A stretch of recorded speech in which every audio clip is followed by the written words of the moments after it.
No, I put this one. This sitting is resumed. Honourable member for Christchurch South. Thank you very much, Mr. Speaker.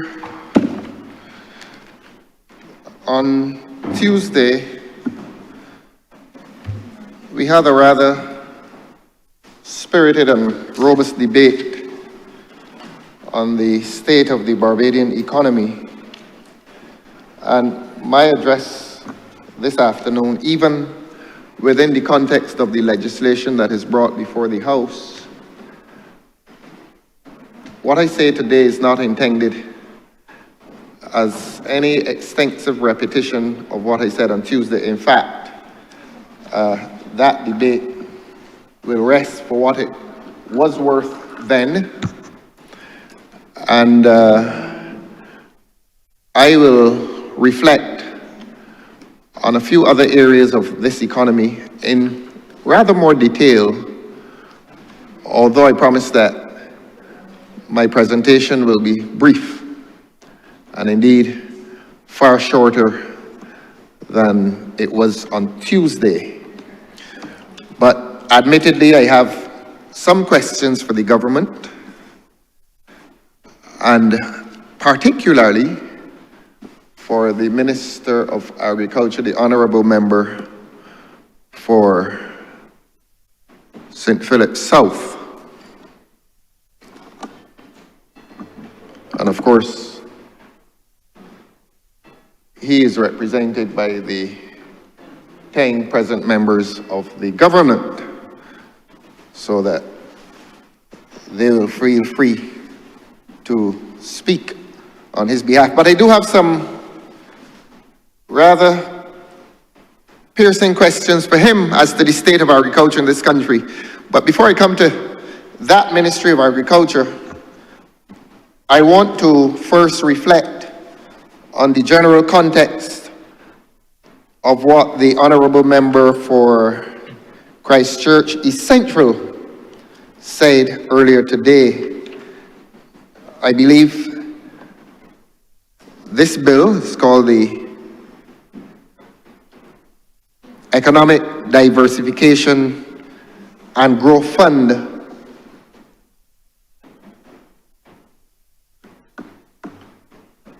By its word, and it fits well in with a lot of what we hear from the government. I repeat, the Economic Diversification and Growth Fund Act. The word in that legislation, diversification, will come to be known as ironic, since we are in an economy which has now become dependent on one sector. And there's a sense in which the Honourable Member for Christchurch East Central admitted this today.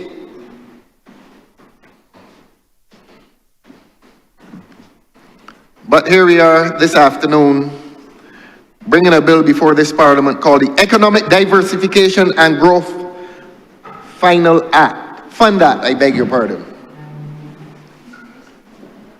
This economy has not been characterized by diversification, and if the Honourable Member for Christchurch East Central insists in December 2025 that there has been growth, and if he insists on relying on the reports of the central bank, as I said earlier, and as I have said on more than one occasion, Barbadians are not meeting the reality of a statement that the economy is growing, and that there is a small, very small minority of Barbadians for whom the economy is definitely growing, but that growth is not extending itself to the majority of people in Barbados. And one very live example of the lack of growth impacting the lives of those in the middle and at the bottom is evidenced by what is described as a building boom within the tourism sector. More than once, This minister has told the country that it is unprecedented for this country to witness the construction of 6 hotels. And the masons and carpenters and the laborers of Barbados will ask the Honourable Minister the question, how is that growth, how is that building boom affecting me? We all know that there's a lot of migrant labor in this country. Let us not postpone that point. And let us agree that there is a large resource of migrant labor in this country. And when I say migrant labor, I am speaking of labor even from beyond this region, because over the last 60 years, we in Barbados and we across the Caribbean have learned to embrace the persons who come from within CARICOM. It is now a new trend that we're seeing labor from beyond CARICOM, and more particularly Mexico and, I understand, other parts of Latin America. And so the point is made, and the point needs to be seriously made, that the Barbadian labor force that works in construction is being marginalized by any building boom that may now be existent in this country. And the government must take some responsibility for that, since it is government that is the regulator of labor, certainly in terms of permission granted for the importation of that labor. So that is the first point that we need to make in terms of growth of this economy. How is that growth impacting the lives of local labor? And how is that growth even affecting the lives of local consumers? We've spoken about that at length, and we have criticized this government's failure to control a cost of living that seems to be really ruining lives. A lot of lives in Barbados are being ruined by a very high cost of living. But let me reflect on the language of the Honourable Member for Christchurch East Central. And it is his language that by which he will come to be judged. The word is hyperbole. This tendency to exaggerate reality by the use of what now become cliches. And I quote, "We have had a good and robust 7 years notwithstanding the challenges." Now, when this government was in the middle of this 7 years of famine, there used to be a well-known recitation in here that government used to make an excuse for every failure. There used to be reference to a dust storm, a freak storm, a pandemic. Reference also used to be made to several bolts of lightning. And this economy was supposed to have been turned back by several bolts of lightning that struck over Barbados one night. All excuses, all lame excuses. Even the government now recognizes that those excuses used to be lame, and you don't hear it a lot in here now. Government, in its wisdom, has belatedly abandoned that language of excuse for its failure, except that the government is still speaking in hyperbole in relation to the economic performance of this government over the last 7 years of famine. Now, the Honourable Member began by saying that the foreign reserves are well set. Every Barbadian knows that this country has not earned its foreign exchange. This country earned qualification for loans. That foreign exchange, what appears to be healthy foreign exchange, was not generated within this economy. That foreign exchange was generated by negotiations with lending agencies. And there's nothing wrong with borrowing money. In principle, nothing wrong with that. But we all know that that borrowed money has not found reinvestment within the local economy, and that's why you borrow money. When a government borrows money merely to present a facade to the rest of the world, and that is to say, look how rich we are in foreign exchange, and that foreign exchange springs from loans, you really are not achieving anything that is worthy of praise. You're not. Every last penny of foreign exchange borrowed should first be committed to the local economy by way of investment in the economy. And when we say the investment in the economy, we're talking about investment in people's lives, providing work, investment in the production of goods and services as a way of growing the economy. So where has the growth in this economy occurred? If there has been any, I've made the point that it has not been to the benefit of the majority of the citizens of this country. Of course, there has been some growth, but it has been growth at the uppermost levels, and it has not reached down to those in the middle and those at the bottom. A lot of that growth has been inflationary. Not even this government will attempt to deny that there has been runaway inflation in this country over the last 7 years of famine. Nobody now will deny that. And if a government attempts to deny that, the government will so alienate itself from the experience of Barbadians in this country that it would risk losing the audience of the entire Barbados. Every visit to the supermarket, to any retail sector, is a nervous visit for Barbadians, because they will tell you that the prices are increasing with almost every visit to the supermarket, and people will not live unless they eat. And purchasing food is a very nervous exercise for Barbadians.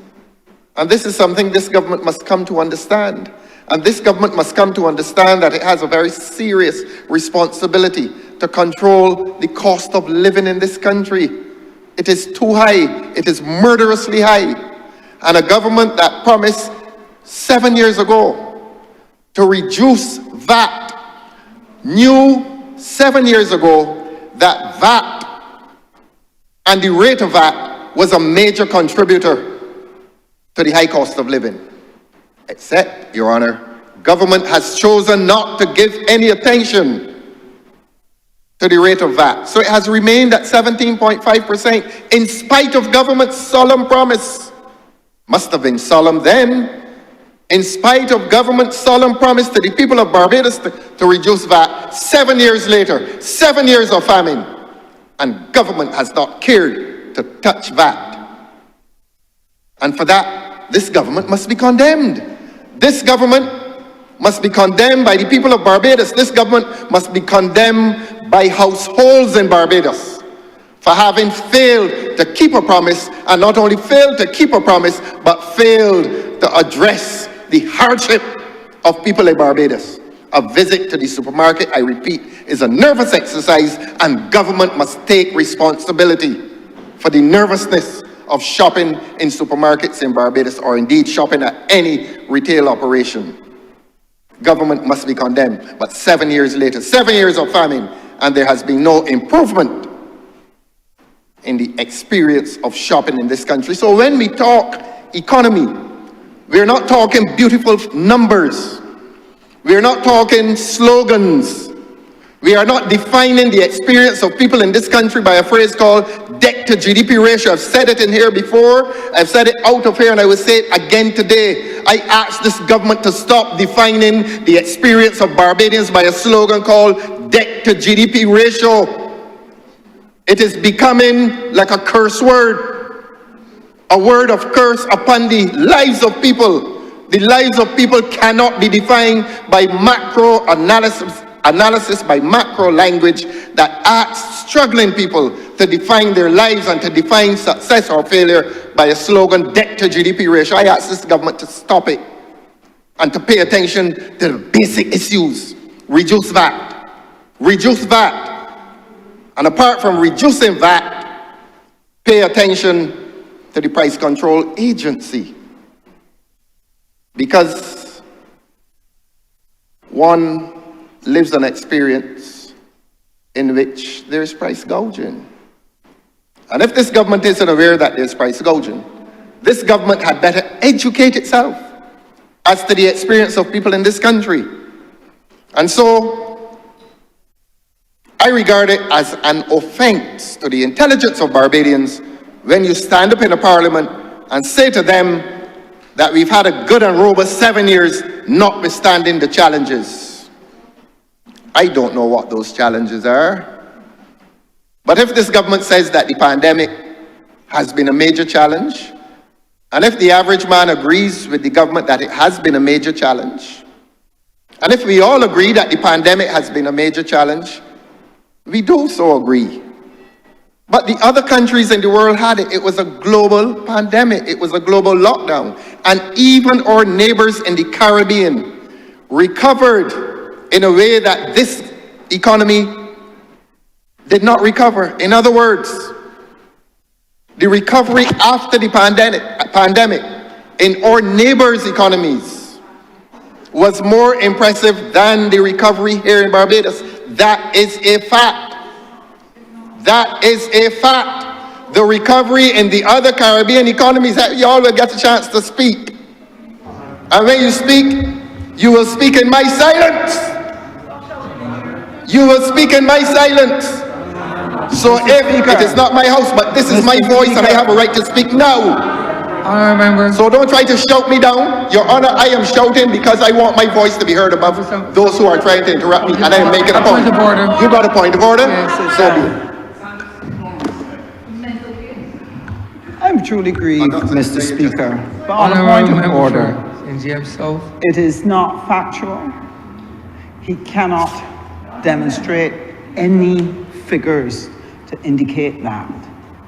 The Barbadian economy recovered faster and better than many other territories in this region. And it became an example to others as to how to manage this crisis and to manage the economic devastation coming from COVID. And I want to congratulate the government for that. The honourable member for St. James South surely must know by now that if you're challenging an assertion, you do it with reference to figures. So if the honourable member is countering what I have said, my assertion, if the honourable member attempts to challenge my assertion as a voice of authority, that voice of authority must be accompanied by statistics. Honourable, continue, please. Beg your pardon, sir? Continue. Thank you very much. Let them carry on. Let them carry on. Getting chucked out of St. Thomas just now anyhow.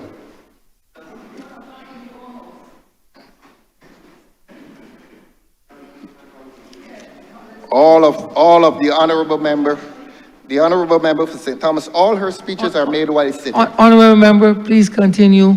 No wonder they're chucking her out. So that it must now be a major disappointment that my assertion is challenged and not a document. On Tuesday, the honourable member for St. Philip South, in challenging my assertion, and I'll come to him very shortly, did it with the assistance of the central bank report This honourable member for St. James South is no voice of authority on economics, and certainly the challenge to my assertion is not properly made unless it is made with statistical evidence from an authoritative document. I will press on. And I will say that, indeed, in some of the economies across the Caribbean, no offense to anyone, their tourism sector recovered at a greater rate than the Barbadian tourism sector. That's a fact. And if and when the honourable member for St. Michael West Central speaks, he will confirm or deny. He will confirm or deny. He too will get his chance to counter my assertions today. I move on to the other statement made today.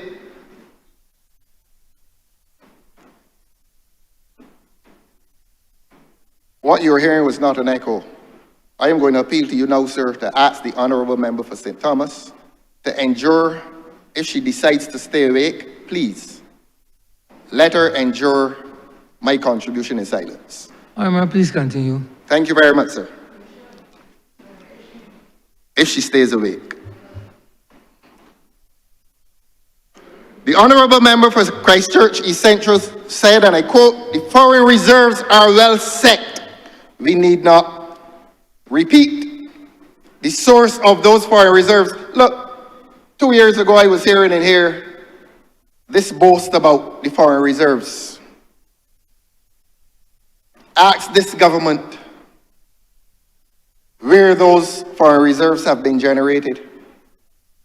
Apart from tourism, and the other areas show minimal contribution, and I'm going to come to agriculture. Because the Ministry of Agriculture has a lot for which to answer. This country, the history of this country, is associated with a buoyant agriculture ministry, in spite of buoyant agriculture sector. In spite of the stigma associated with agriculture, and we are a sufficiently modern and progressive democracy that we have by now thrown off that stigma, and a stigma that really created social relations which were not healthy.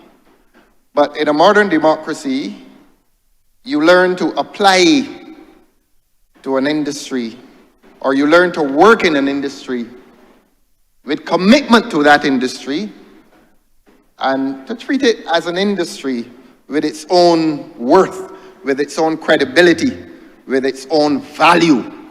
And so there is nothing now to cause Barbadians to run away from agriculture. The land is there, the technology is there if you don't have land, and it is as respectable an industry as any other, including tourism, including manufacturing, and including any of the other high-tech industries which the young people seem to love. And this government, I hope, will explore industries that relate themselves to technology, but let us not digress. The point I'm making is that foreign reserves have not been generated by economic activity.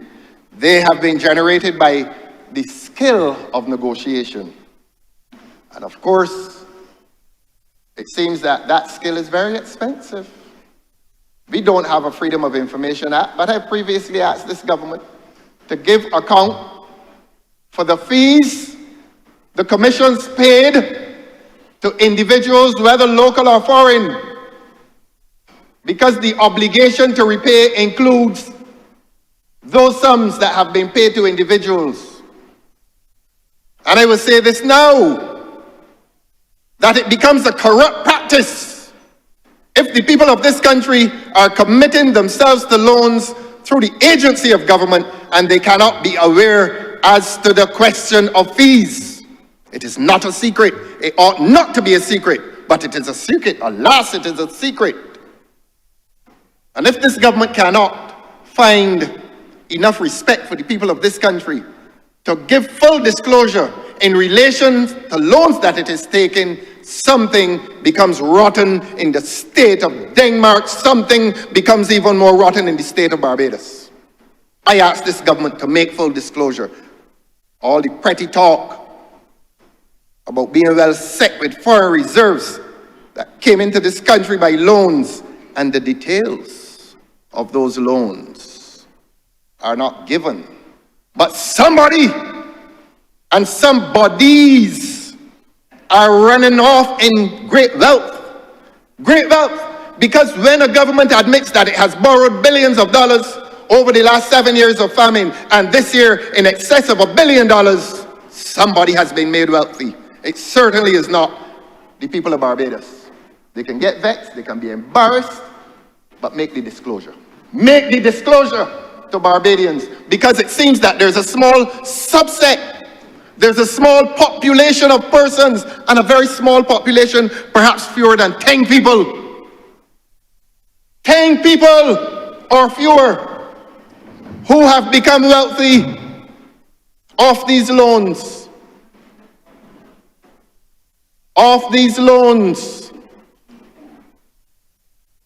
There is no indignity in practicing one's profession, whether it is a negotiator or a well digger. The well digger charges by the foot. We want to know how much these people are charging the government of Barbados. If it is a secret, it means that the government is admitting that something is unholy. Tell Barbadians now. Tell Barbadians now, over the last year, how much money has been paid in professional fees on these loans that Barbadians are taking.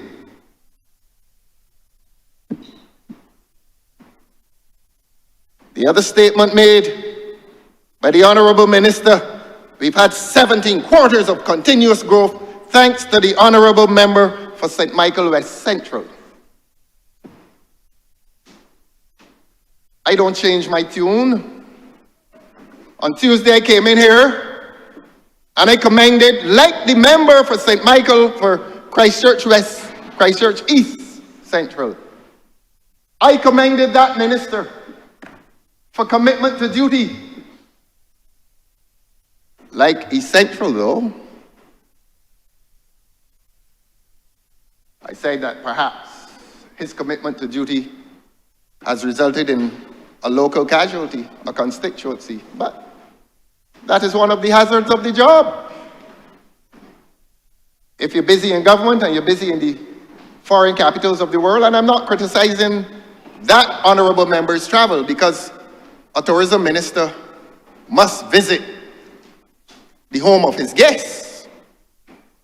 And I will not be heard in here or anywhere to criticize the Honourable Minister of Tourism for his expeditions. I think they're necessary.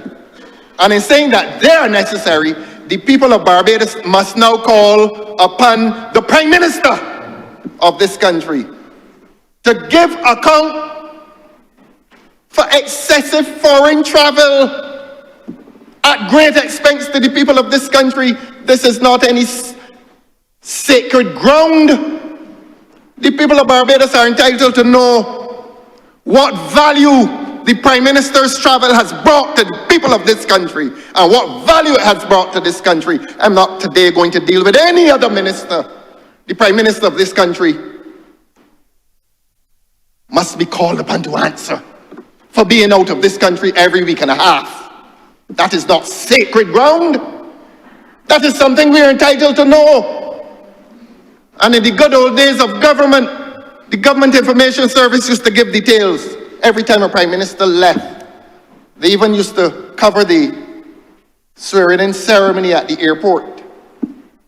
But we have a country now in which a Prime Minister believes that she can saunter in and out of Barbados as if she's on a frolic of her own, whether it is some expressed ambition to work elsewhere. If you want to work elsewhere, go elsewhere and work.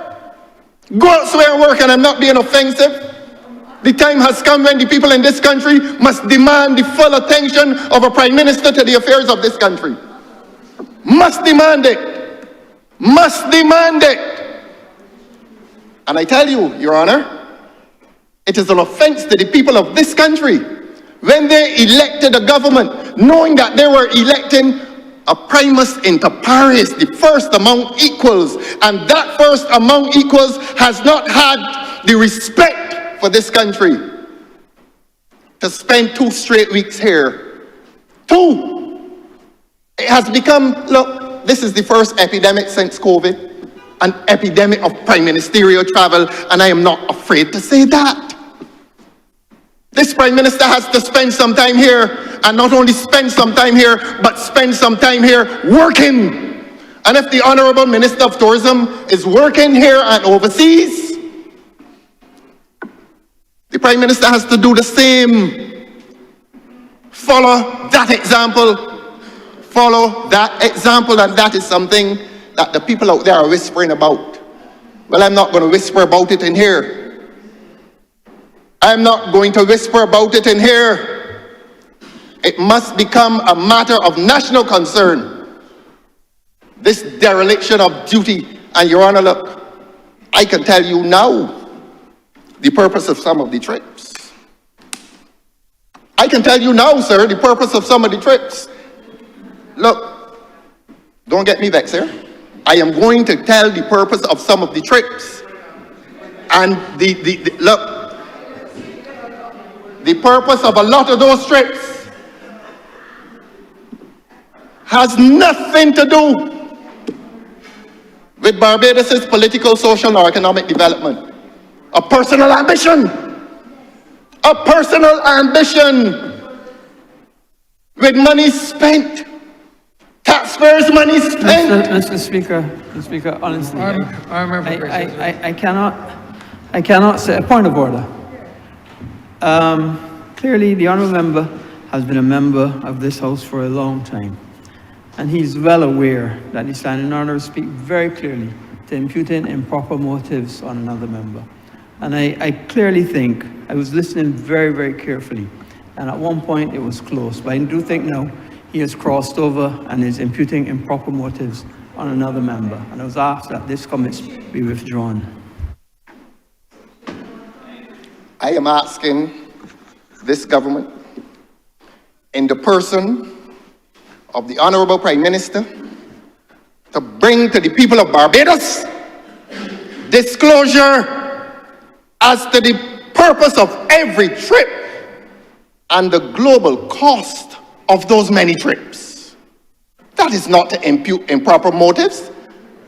That is to ask a Prime Minister to give account to the people of this country. Are we under the rule of a monarch that is entitled to act out of a discretion while you're doing it on the taxpayers' time and money? Well, look at your phones and look at your WhatsApps. Look at your phones and look at your WhatsApps. Don't defend anyone by instruction. Let them come and defend themselves. Let them come and defend. They're in Barbados though. Let them come and defend themselves. WhatsApp's going like crazy. Let me press on, sir, and give the assurance to the Honourable Member for Christchurch West that there is no intention to disparage anyone or to impute improper motives, but I am stating a fact. I am stating a fact relating itself to the misallocation of public resources that are committed to travel, foreign travel. And every Barbadian has been saying over the last 7 years of famine that there's an epidemic of prime ministerial travel. What has it done for us lately? Give us the cost. Give us the regularity.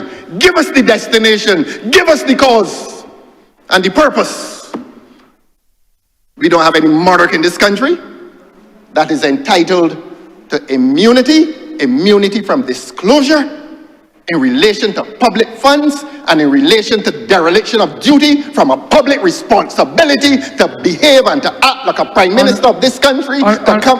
Honourable member, I want to get please my point of continue order. as it relates to the Yes, matter before. yes. I am back to the matters raised by the Honourable Member for Christchurch East Central. 17 quarters of continuous growth thanks to the Honourable Member for St. Michael West Central. And I can eyeball him, and I can look at him, and I can commend him. It appears to me that tourism is rebounding in this country. I don't come in here to lie to anybody, and I ain't coming in here looking for no friends. I come in here with a commitment to truth. And if the gentleman deserves commendation for hard work, he will hear it from me. And by the same token, I will say that posing off compared to his performance as tourism minister, posing off as some international celebrity brings no value to this country. Brings no value to this country. Let me press on, sir. It is a misallocation of public resources. But of course, I say to the Honourable Member for St. Michael West Central, what may appear to be success will ultimately be judged by statistics. And I am sure the Honourable Member for St. Michael West Central will bring those statistics when they become available. But I have been myself, by casual observation, as a person deeply invested in this country's economic success. That casual observation has told me that it seems as if we have not had an entirely bad start to the season. That is casual observation. The statistics will follow. So that, as I said, I am willing to give commendation, but I will not hide my criticism behind diplomacy. I will not hide it. This country doesn't have any monarch. The monarch does as he or she pleases without giving account. Please. I'm going on, sir. I'm going on. I am entitled. Honourable, I know what you're entitled as it relates to relevance. Please. Yes. I'm entitled to metaphor. All the tools of language. I understand all Yes. you're saying. Please continue as you relates to the debate, please. Yes, metaphor. We heard a poet this morning.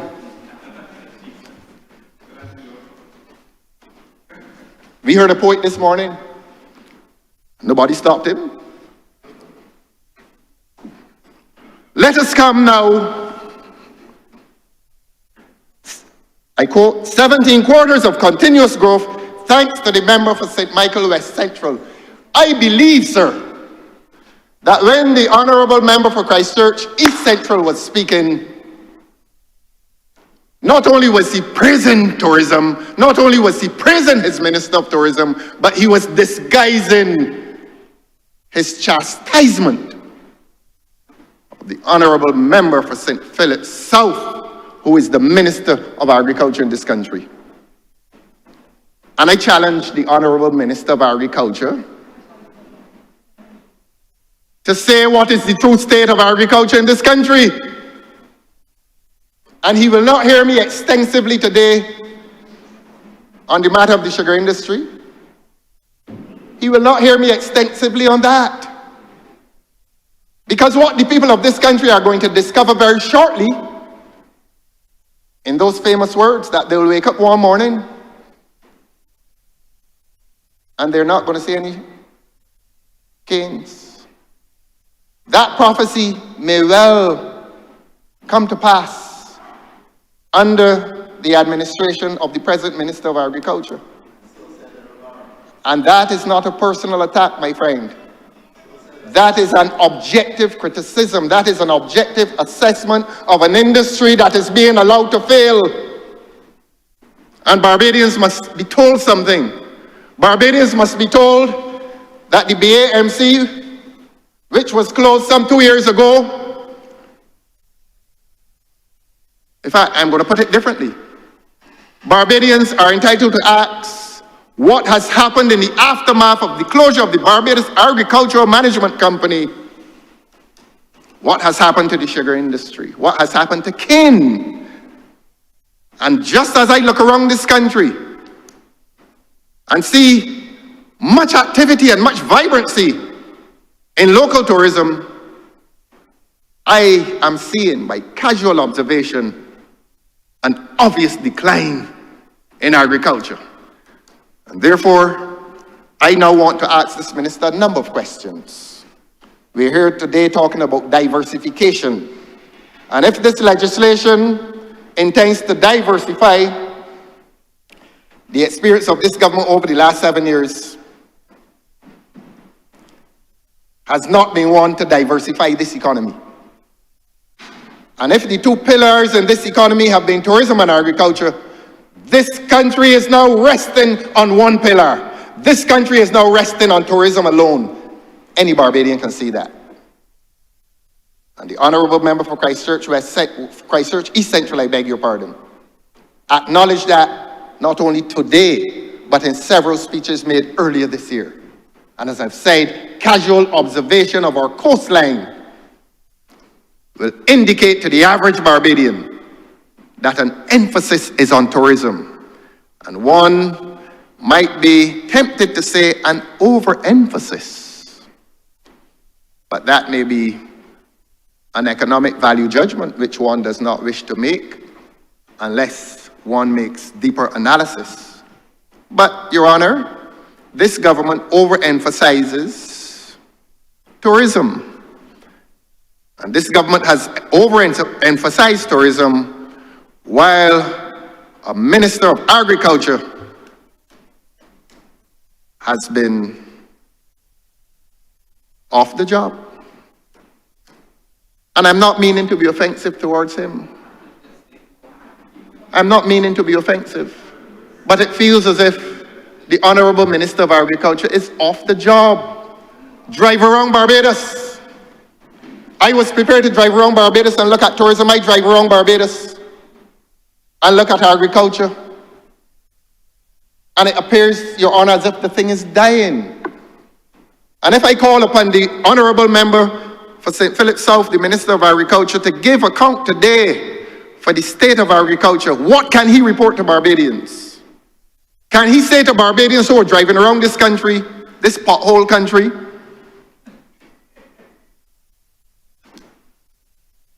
and seeing obvious decline, seeing swaths, acres of lands that used to be in sugarcane, now in grass? Of course, sugarcane is a grass, but they expected the grass called sugarcane. And while a lot of the acreage has become grassland,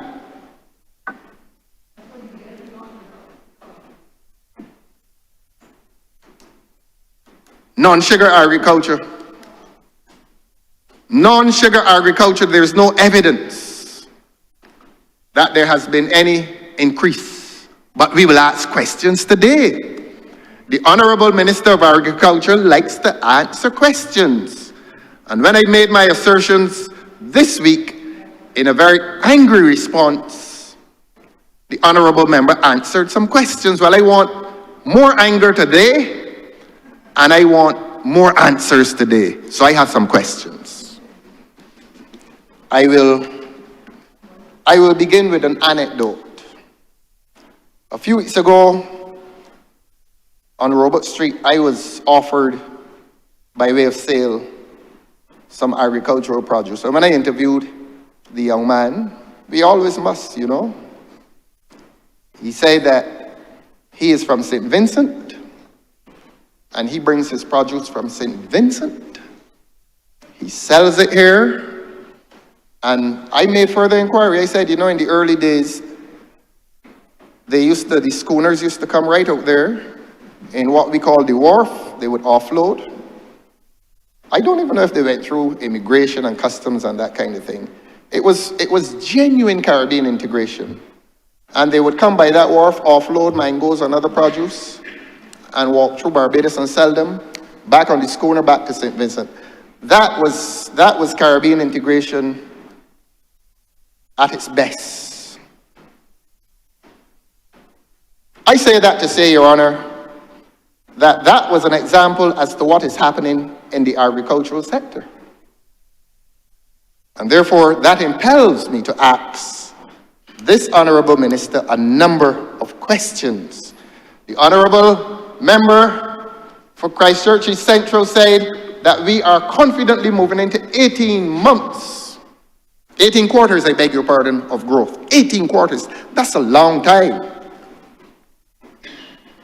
18 quarters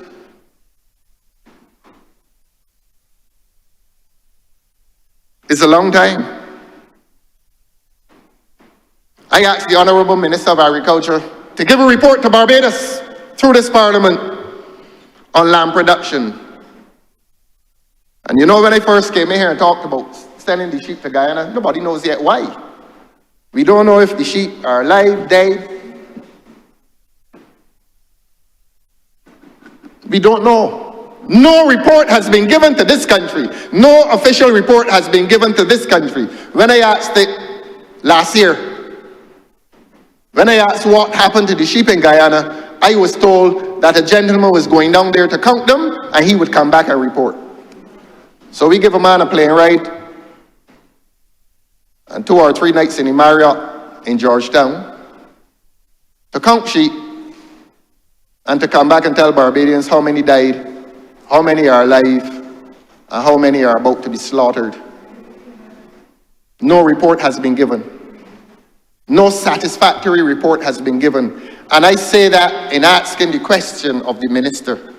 Give us an account, give us an accounting as to the state of the black belly lamb industry in this country. You could not turn a corner in this country a few years ago unless you saw that cherished Barbadian iconic presence of a black belly sheep. Today, if you want to show your child a black belly sheep, you have to go on a very long expedition to find it. This country has been denuded of its black belly sheep population by an ill-advised government that took a decision to send them to Guyana on a scheme for which no report was given, and in the aftermath of which no report has been filed with the people of Barbados. Nobody knows. Nobody knows. This government, as I said, acts arbitrarily in the exercise of its mandate to govern. So I asked this minister to come to the people of Barbados without taking any personal offense and give a report on the black belly lamb industry in this country. And I say this, the black belly lamb industry was dominated by small people. I don't associate with these terms emotively, small people and poor people. But it was an industry dominated by working class people. And if it is an industry that has been denuded of its sheep population, you also therefore denude those working class people of their industry. The reports are that they were paid paltry sums of money. Paltry sums of money.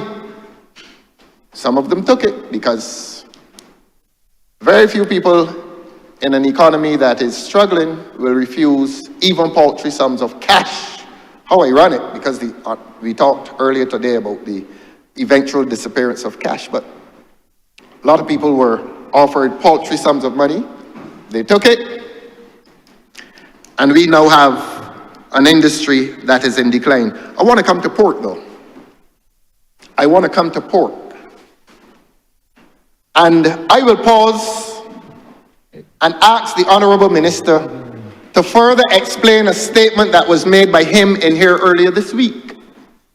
I charge this government and I charge this minister with having presided over an agricultural sector that had declined to 3% of gross domestic product. That is where the words have greater meaning, gross domestic product. That is a greater definition. That offers a greater definition of people's lives. Gross domestic product, not necessarily in relation to national debt. Gross domestic product in relation to the success of or the failure of industry, and industry led and occupied by real people.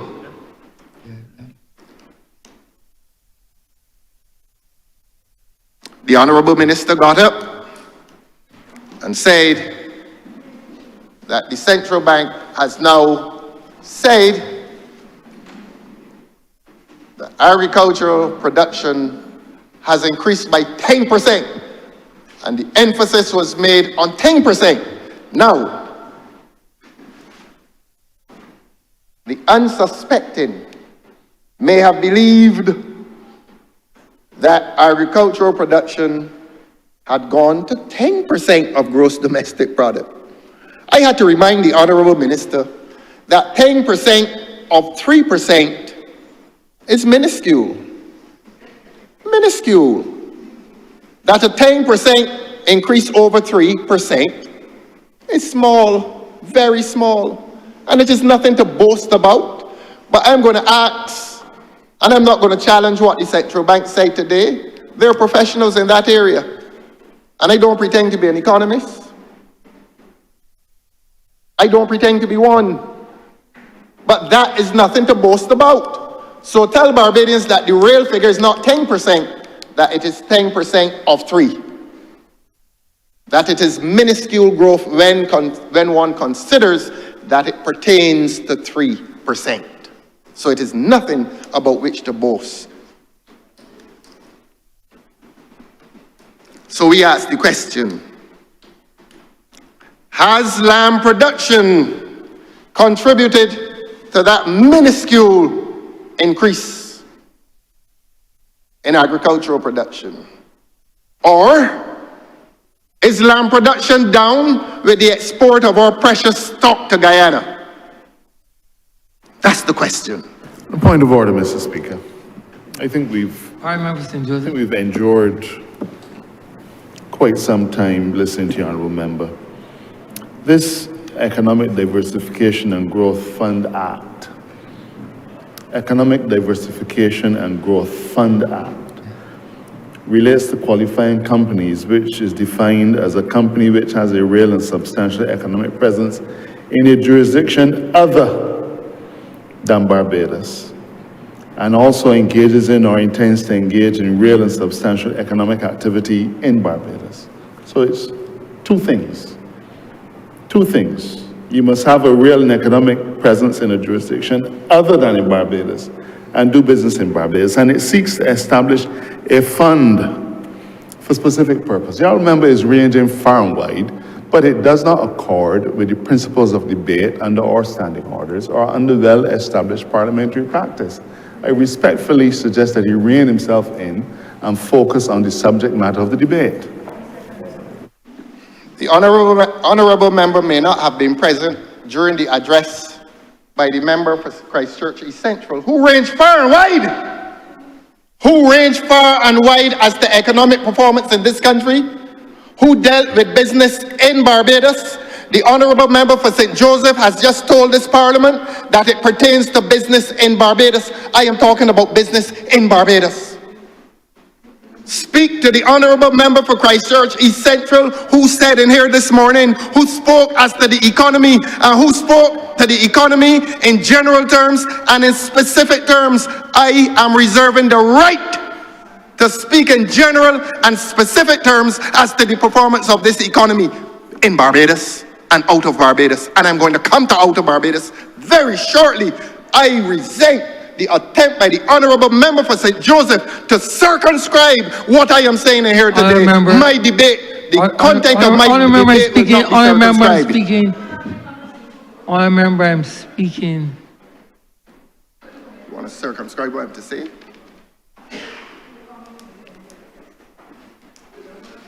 With these technicalities?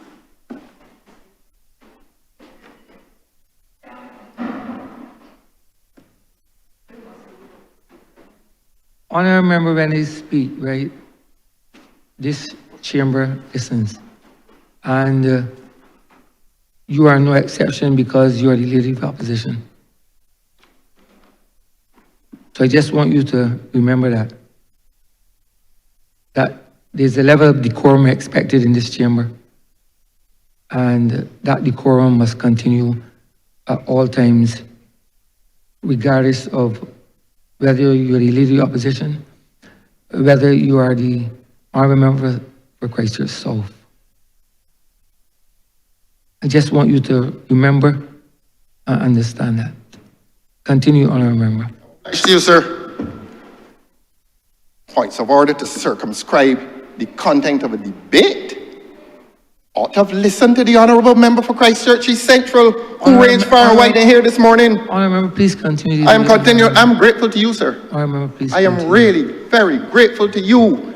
And now I come back to asking the questions of the honourable member for St. Philip South. And I'm going to ask him about the pork industry. And I'm going to ask the honourable member if the pork industry in Barbados has increased in its production. And I'm going to ask the honourable member if the pork industry in Barbados, pork production has increased as a result of the importation of pork from Suriname. I haven't asked who owns the farm down there. I haven't asked that.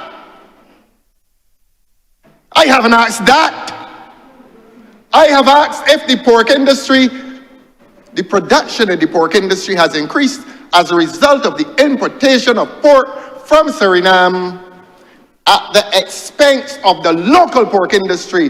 The local pork industry is being destroyed by the importation of pork from Suriname, purporting to be fresh pork when it is frozen. That's a fact, Your Honor. That is a fact. And on this occasion, I believe there's a sitting in here on Tuesday. And if I don't ask the question as to who owns the farm in Suriname, today, I am going to ask it on Tuesday. So prepare for that question on Tuesday. But the question today, Minister, through you, sir, is not the local pork industry in decline to the point of destruction as a result of the importation of frozen pork from Suriname? And I'm not asking who owns the farm. Keep that in the back of your head. Come up with an answer next week. Come up with an answer next week. I speak on behalf of local industry in here today. And Barbadians are suffering at the hands of this government in too many ways. Too many ways. And when this ministry ought to have been looking after genuine agricultural production in this country, we are importing pork from Suriname, frozen, calling it fresh, and killing the local industry. Those are questions.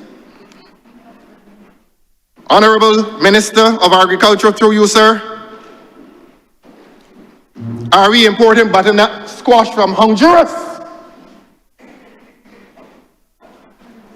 And asking the central bank to count that as an increase in agricultural production.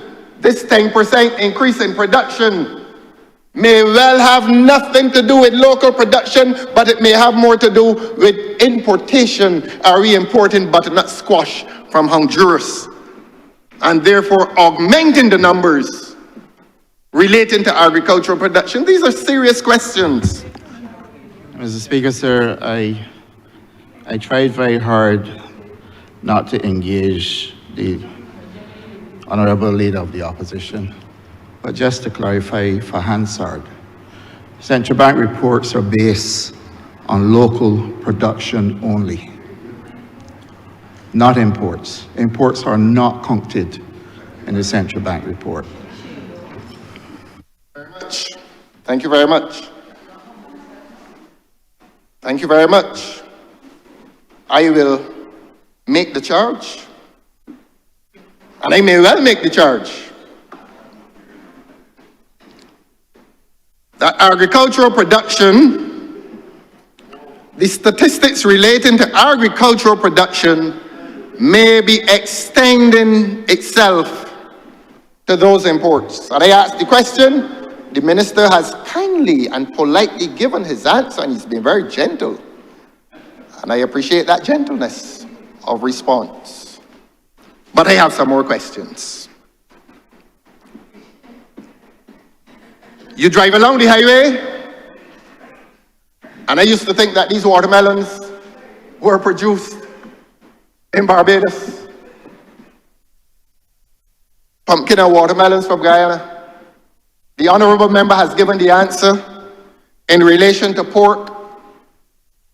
I beg your pardon, in relation to butternut squash and pork, respectively from Honduras and Suriname. You're not going to ask who owns the farm in Suriname. The people in Barbados will be told that in the fullness of time.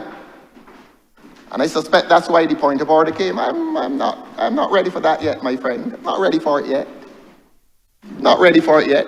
I know a lot of the points of order are well timed. Permit me to go back to the issue, sir. Don't get nervous, Mike. Don't get nervous, son. Don't get nervous. Remember, please continue. Thank you. Please. So I asked the Honourable Minister of Agriculture whether these numbers are not augmented by the importation of pumpkin and watermelon from Guyana.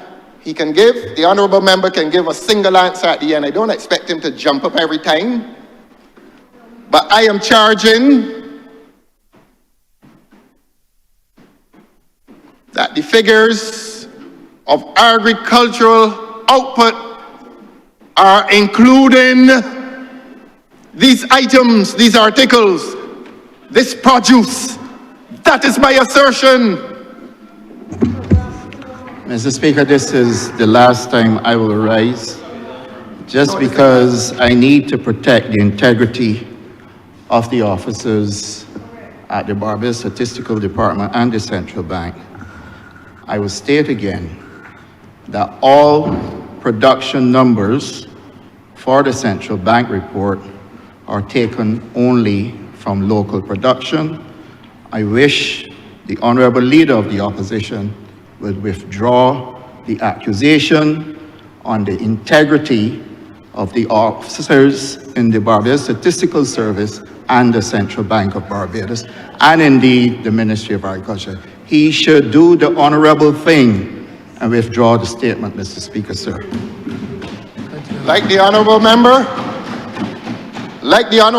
I have the right to freedom of speech, the right to responsible freedom of speech, and I'm entitled to make a charge, as is he entitled to issue a denial. Neither of us has quoted any academic authority. Neither of us. Just as the honourable member has the right to responsible freedom of speech, I will not be denied equally the right to responsible freedom of speech. I will continue to ask the questions on behalf of the people of this country, on behalf of the pig farmers in this country, whose industry is about to die because pork is coming in from Suriname. And I say for the third or fourth time, this time I'm not going to ask you to disclose who is the owner of the farm in Suriname. How many acres of onions? Let's get local, Minister. How many acres of onions are under cultivation this year as compared with last year? Has it increased? Has it declined? Acres of cotton. Need I remind this minister of the pledge made in relation to cotton? That cotton was supposed to have been another growing, no pun intended, industry. The last we heard is that a company is being brought in here to do what Barbadians had been doing for years. Cultivate and produce cotton. The government has withdrawn from that. And they're bringing in somebody now to do what Barbadians had done perhaps for more than 100 years, grow cotton. How many acres of yams and potatoes are under cultivation? And if I add to yams and potatoes, the question in relation to yams and potatoes, if I add to that acreage of cotton, if I add to that acreage of onions, can I ask the Honourable Minister to tell the people of this country whether the acreage under production has increased or decreased? I know the answer. The Minister has said that he can get up and give an answer. Will he do so now? Or will he remain in his silence? Will he remain in his silence? Well, the answer continues to blow in the wind, and it is known by some. But the Honourable Minister is supposed to speak with authority, and with academic authority from statistics or the central bank or wherever. Can he produce this authority in support of his claim that these acreages have increased? They have not. We all know they have not. Ground provisions. We understand the crisis that is agriculture in this country. We really understand it. As I said, Your Honor, a casual drive across this landscape would indicate to us that agriculture is dying, and we live in a country, we just went through COVID, we just went through a lockdown, we just went through a crisis. A severe crisis which threatened food security in this country. And coming out of COVID, you mean it is only tourism that is supposed to come out of the slump, not agriculture? You can eat a hotel? Well, you got to eat some breadfruit.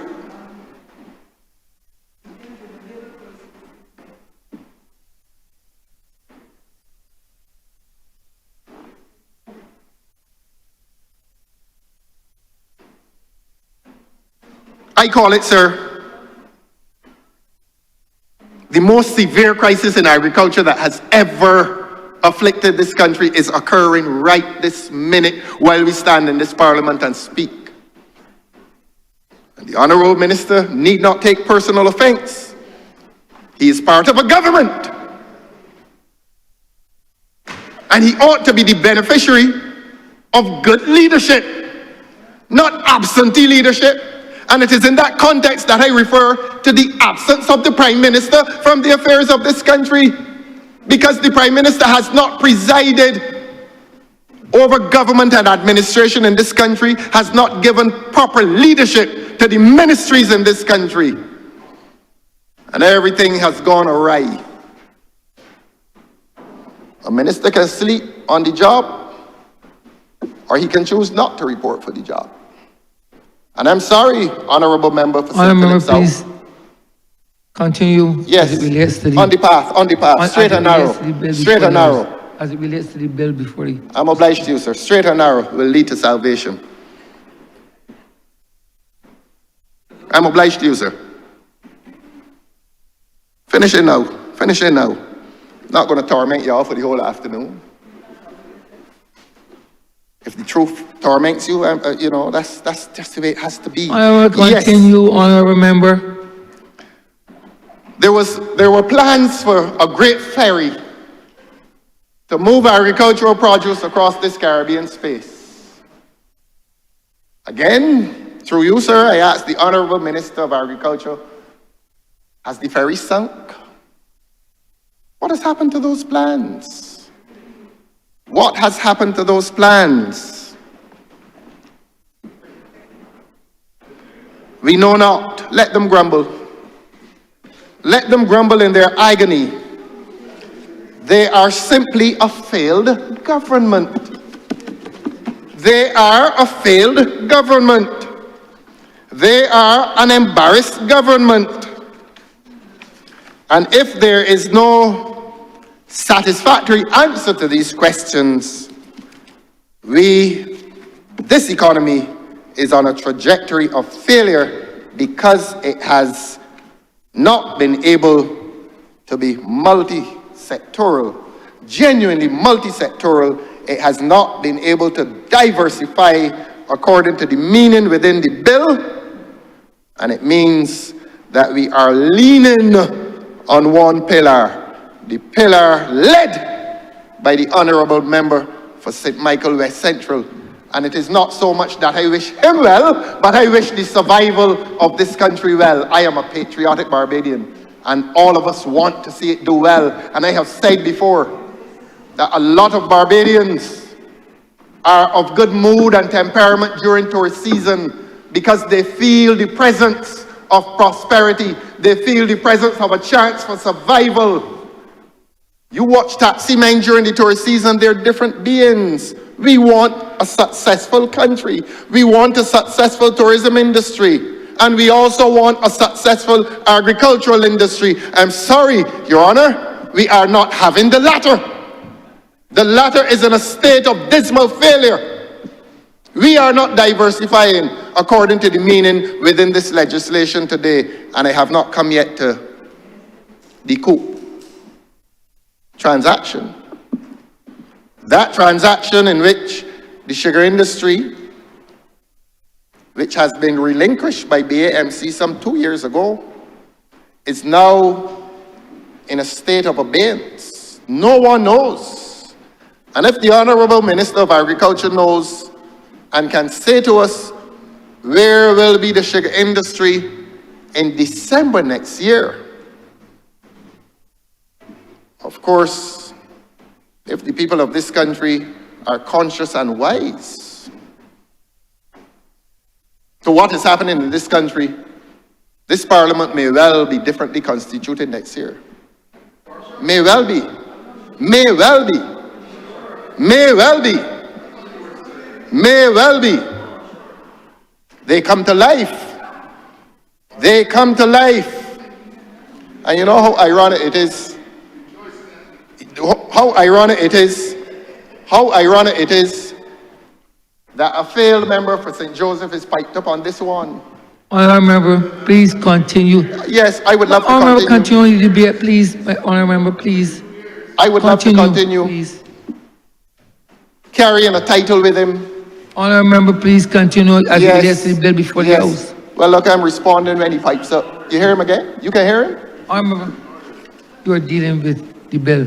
22 years? Honourable Member, you're dealing with the bill. Yes, I am. Yes, I am. Exercise judicial deafness, please. No, no. Honourable Member, concerned. I'm going to maltreat them. Honourable Member, concerned your speech to the debate. Yes. Thank you. I'm going to maltreat them. Sugarcane is disappearing from the landscape of Barbados. What account?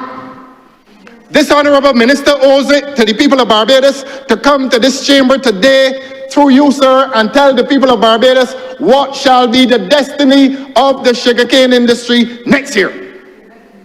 What has happened to it this year?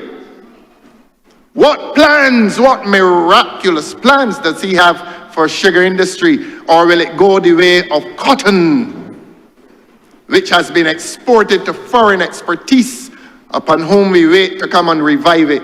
We haven't asked what it will be their bill. But that is the state of the economy in this country, sir. You have been extremely patient. I cannot say to the people of Barbados that I will sing the song. I cannot say that I will sing a song with similar verses to that of the Honourable Member for Christchurch East Central. We, meaning the people of this country, have been the recipients of a lot of pretty talk over the last 7 years. And look, that pretty talk must come to an end. Let us feel some pretty reality. Let the people of this country feel that they live in a country that has good prospects for good economic development. They don't feel that way. They feel a sense of deep insecurity. And that is why there's an exodus from this country northward. And even the nurses from Ghana are coming here only intending to stay for a short time, The new policy is when they try to interrupt me, I will raise my voice. Drown them out. That even the nurses from Ghana are not intending to stay here at any great length, that they're deciding that Barbados is a mere stepping stone. Barbados never used to be a stepping stone unless a person made a decision to emigrate. People here used to be generally secure in this society and economy. There are no longer feelings of security in this society and this economy. Your Honor, I'm obliged to you. Honourable Member for St. Michael South Central. Thank you, Mr. Speaker. Sir, it seems to me that I'm starting to understand why there's often reference made by the Honourable Leader of the Opposition to the numbers in this place. I realize it is because perhaps we are the only audience, the only captive audience he could possibly have that would consent to endure, or not even consent, because we must be here to endure what we have just had to endure. Certainly, the meetings that I understand that they've been calling that have, and I won't make reference to whether or not he habitually leaves the chamber. He habitually leaves the chamber once he has spoken. I won't make reference to that because that would be against his standing orders. But I understand why he often makes reference to our numbers, because I'm told that the numbers they're able to attract at their various meetings don't even reach the numbers in here. The 4 people and 2 dogs and a cat and a centipede that they're able that they're able to attract. I understand. I sympathize, sir. I do. This is a government that cares. I understand. Sir, I rise to give support to the general thrust of this legislation. I rise to give support to the purpose of the legislation, and indeed to also be able to say that this Barbados Labour Party government has been doing tremendous work in the real development of financial programs and products that are aimed to help build out a new economy, and that the government has been able to do that and has been committed to doing that in an ever-changing global environment. And I think perhaps this is something that we do not sufficiently appreciate. A former Democratic Labour Party government from 2008 to 2018 would say year after year, in response to a 2007 global financial crisis, that they had to contend with this global financial crisis. And what were they to do? They had one housing market-led global crisis that hit the banking sector and hit the mortgage sector. And we know the story, sir, of how that had a domino effect throughout the banking system and the industry. But they lent on that crutch for a decade and suggested that this was the reason they couldn't come up with any good financial instruments, any ways to bring innovation to how a new economy in Barbados should be structured.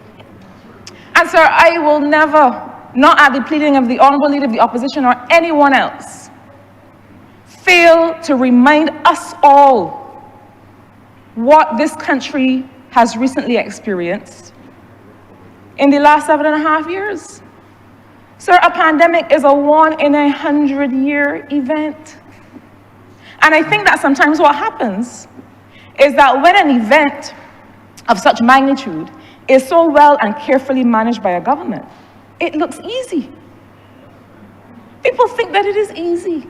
The fact that we had to not only, in advance of the actual pandemic coming here, determine, led by the Honourable Prime Minister, the Honourable Member for St. Michael Northeast, determined we were going to isolate the cases at a hospital in the north.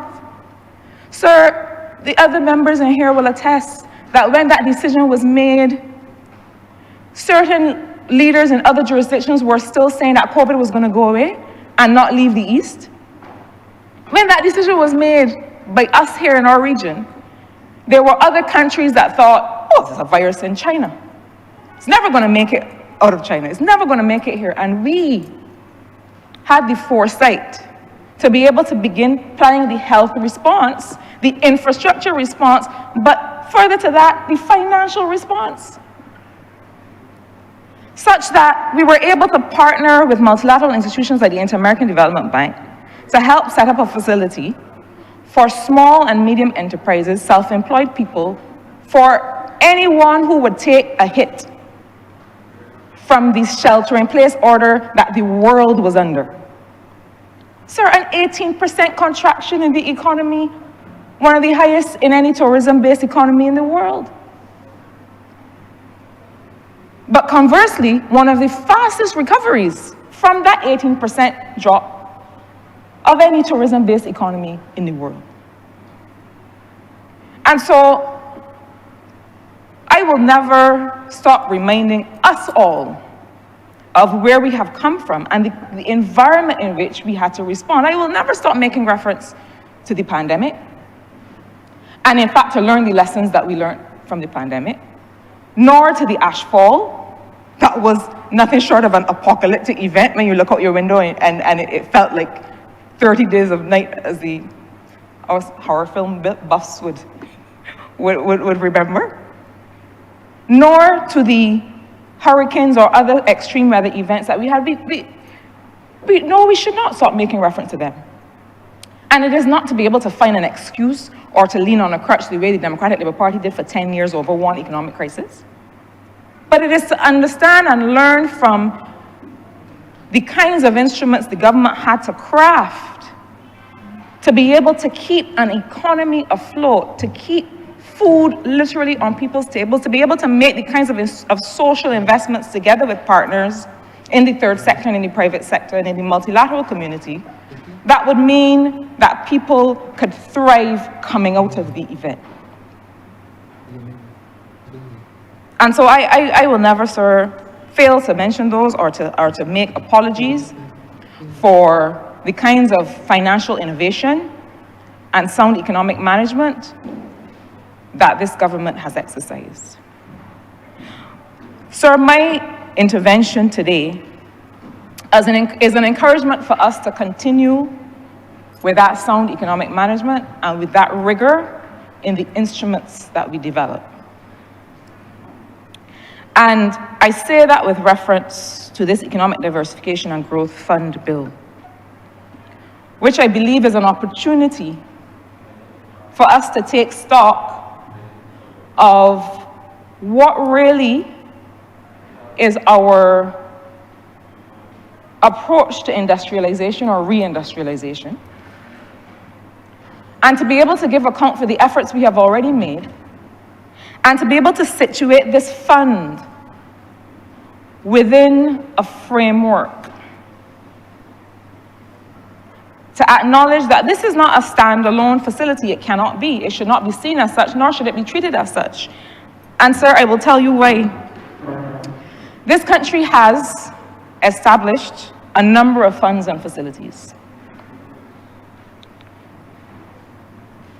At the domestic level, and the majority are at the domestic level, whereas this legislation targets companies established in other jurisdictions that do business in Barbados. And I'll get to that. But sir, at the SME domestic level, we have things like the trust loan and fund access.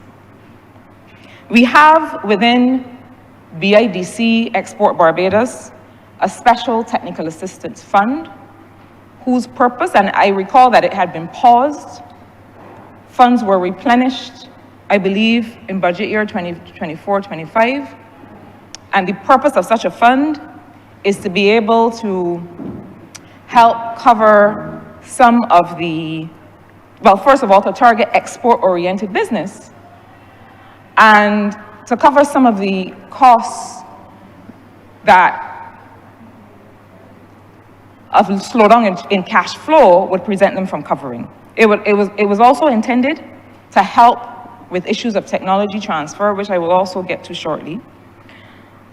But there is a special technical assistance fund set up within Export Barbados, and I also seem to recall that there were efforts to set up other kinds of export-oriented funding facilities. There is and has been the Barbados Employment and Sustainability Transformation Program, BEST, which was set up directly as a response to the tourism industry having to recover from COVID. But importantly, BEST set certain criteria.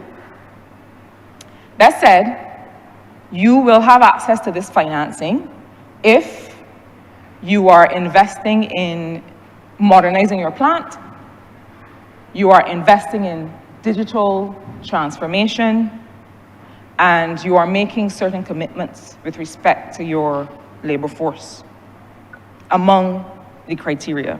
And so that fund, it was clear for us to see and understand the criteria for which those companies would be able to access that support. There were triggers, and there were clear ways to be able to measure what those companies or those hotels or those hospitality companies had to deliver. The Housing Credit Fund, I make mention of, but that is more of a social investment facility. There is, similarly, sir, an industrial credit fund.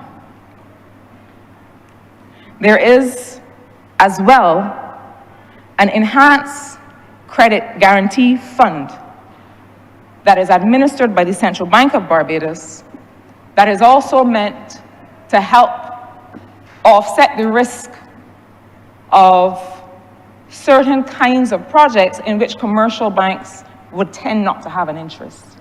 And I recall, as then Minister for Economic Affairs and Investment, bringing the second iteration of that fund to the central bank and making it with the stipulation that, that a certain change had to be made. And that change was that the Enterprise Growth Fund Limited had to have a say in the decision-making.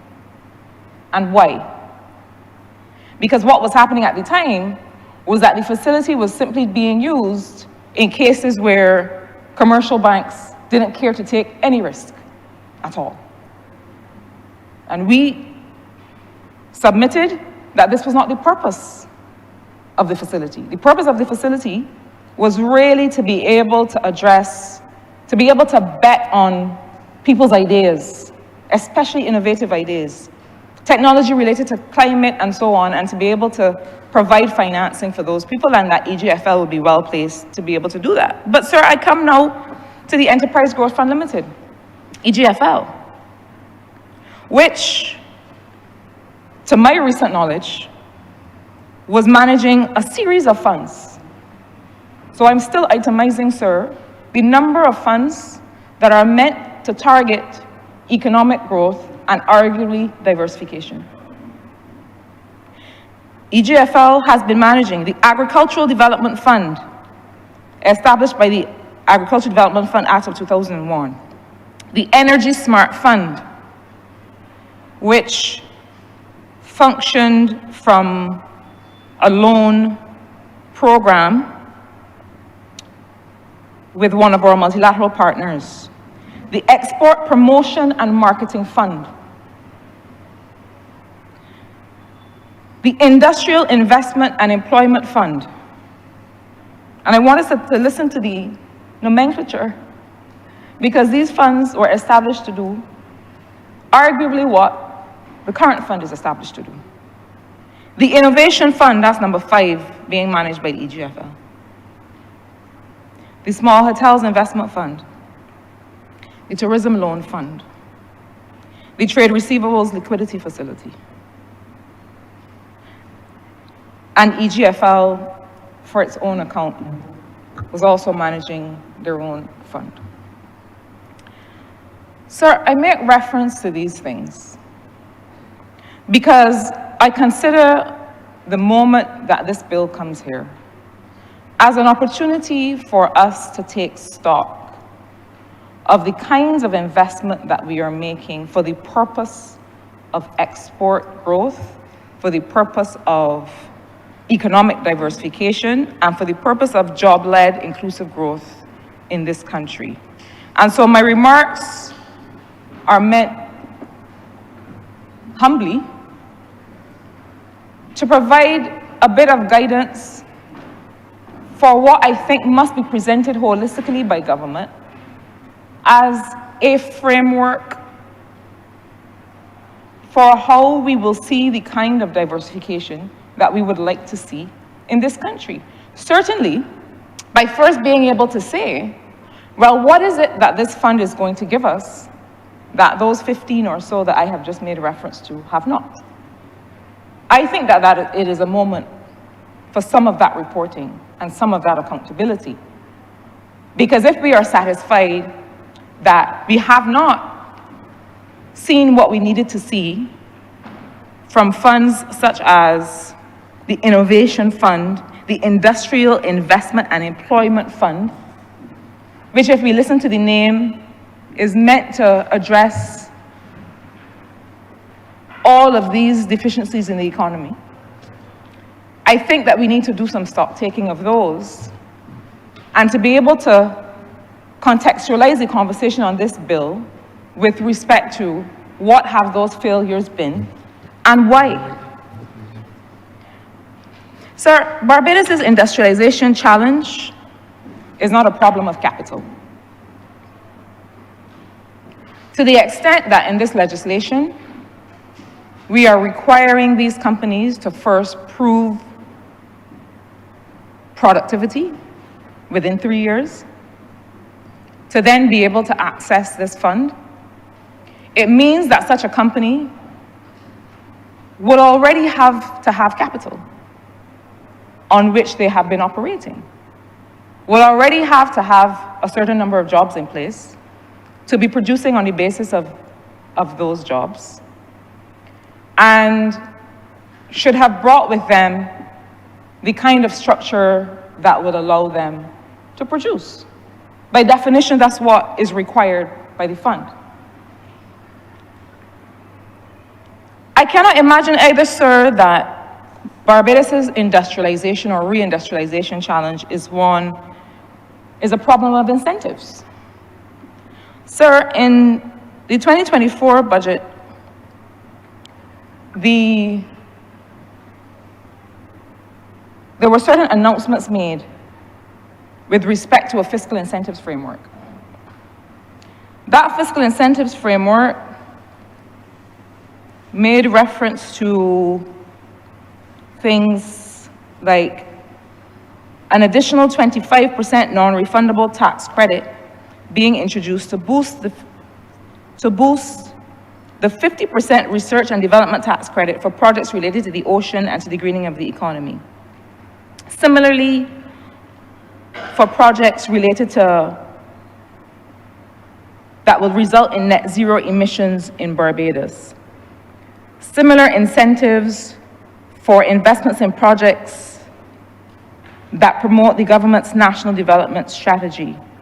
And sir, a series of incentives announced in last year's budget that were meant to encourage research and development, particularly in some of the areas, science, pharmaceutical production, and technology, that the Honourable Member for Christchurch East Central mentioned in his presentation. And so, sir, having announced the fiscal incentives framework in 2024,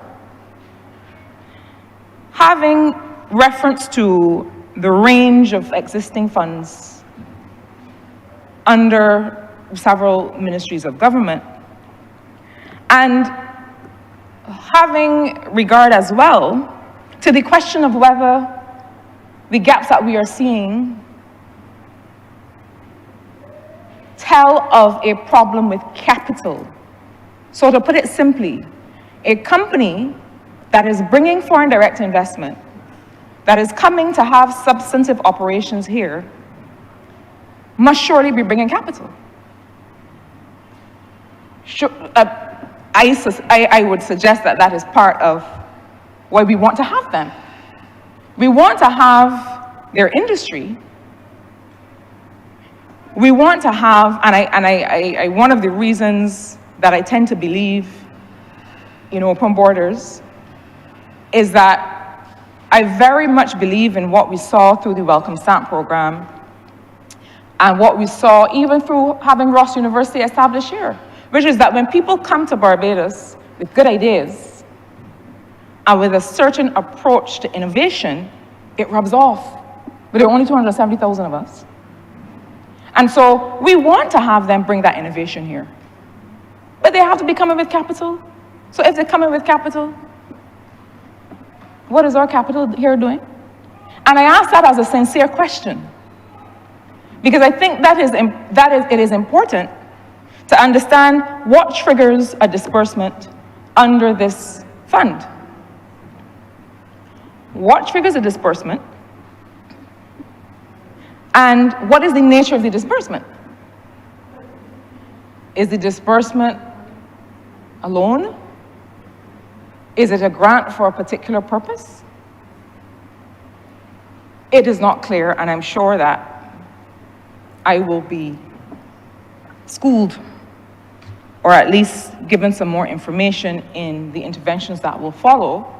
But I do believe that if we are adding a new innovative facility to the suite of fiscal incentives, legislation that deals with concessions, and other funds that we have, that the triggers and the mechanisms to qualify should equally be made clear to us.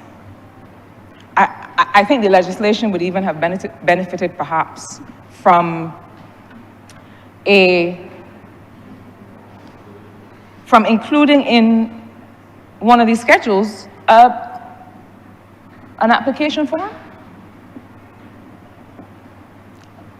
so that we are aware, either through having one of the forms in these schedules. I've been here since 2018. And we now know, having given the Honourable Member for St. Joseph some of those gray hairs in his beard because he has had to take us through the process for perfecting legislation in here, but I certainly have learned enough from him and his team to understand that these are the corollaries to the substantive bill itself, in the regulations, in the schedules. These are the places to put the details to give us some more information. Certainly to understand what are the thresholds, how does one qualify. We see that there's a committee that is arguably a light governance touch, because whereas most funds under management certainly have a very robust governance mechanism, I think perhaps we would benefit from hearing a bit more about the governance mechanism intended for this one. But sir, the problem of industrialization that we have is, and I say it's not a capital problem, because there's capital out there. And we have sent certain signals to the market about where we would like to see that capital invested. There's a climate investment plan that has everything, including the kitchen sink. It is a well-developed piece of work. It is what causes countries, and we heard this for many years in climate negotiations. Institutions would say to us, well, yes, you all say that you want a reduction in emissions, you all say that you want investment in adaptation, but what does that look like? What do you need? What are the projects? Where are the bankable projects? And they said it in quite a supercilious way, I do have to say sometimes, because they were telling us frontline countries on the front line of the climate crisis, But y'all just asking for things, but y'all don't really know what you want. And we told them, we showed them that we know what we want. We developed, the Member for Christchurch East Central and others working together, developed the instruments to give to the global community. We said, no, we ain't begging for things, here you go. We have shown you how to do this. There's an energy transition plan separately. And so we've sent signals to the market about the kinds of investment we want to attract. And there is capital out there. So the reindustrialization problem that we have is not a capital problem. It is not one of sufficient incentives. The Member for Christchurch East Central and his team made sure of that in the budget of 2024. I'm not sure where the execution is, but certainly the intent and the framework itself is there. So those are not the issues. We do, though, have a technology transfer problem in this country. And while the bill speaks to employment, and while the Honourable Member for Christchurch East Central rightly emphasized the fact that we want this employment to be higher responsibility, high wage posts or roles in the businesses, we have a technology transfer problem. And what do I mean by that? We keep talking about innovation, but we are still working to have to set up the means by which a young person who studies science and technology at the University of the West Indies comes up with a product, or somewhere else, or at SJPI, or anywhere else, comes up with a product that is worthy of entering the market. The pathway for that to happen is a mystery. And so we in Barbados are actually having to solve the problem that many emerging economies have, which is how do we set up the wherewithal to be able to make sure that these ideas, by investing in intellectual property development and so on, how do these ideas hit the pipeline to be able to get into the market? Bringing companies here that work in science, pharmaceutical production, technology, and so on, could be a first step in that direction. But I certainly don't see a clear pathway for those companies to partner with existing institutions to be able to have that technology transfer happen in a sustainable way.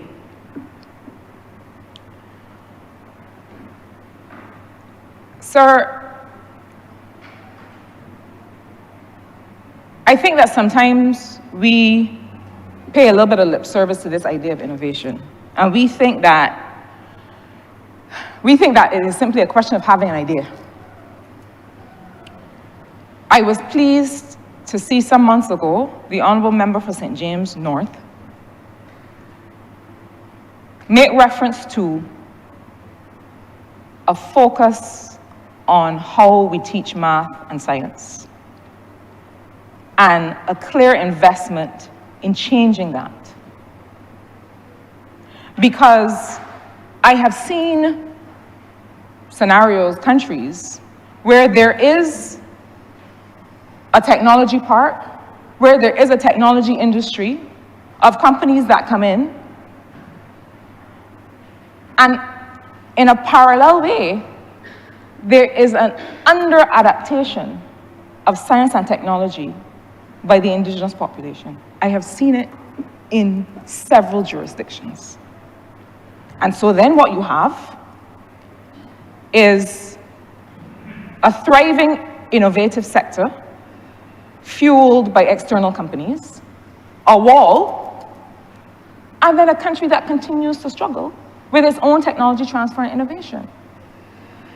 And so I would imagine that the same ease with which decisions are made under this fund, which is ease, it seems like it would be quite simple to be able to access the fund, although which triggers we are not sure.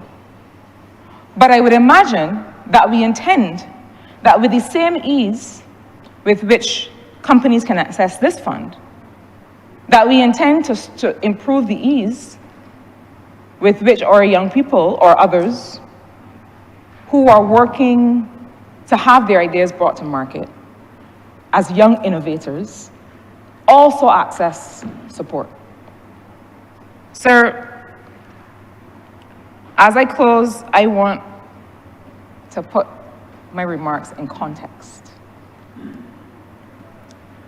I have been very, and proud is a word I don't like to use. I've been very pleased to have been a part of a Barbados economic team that has shown the world what it means to be small but significant. I would not for the world. You remember for Christ Church East Central, and I used to joke a bit about how all of the economic action happens in other kinds of jurisdictions, except for those like ours.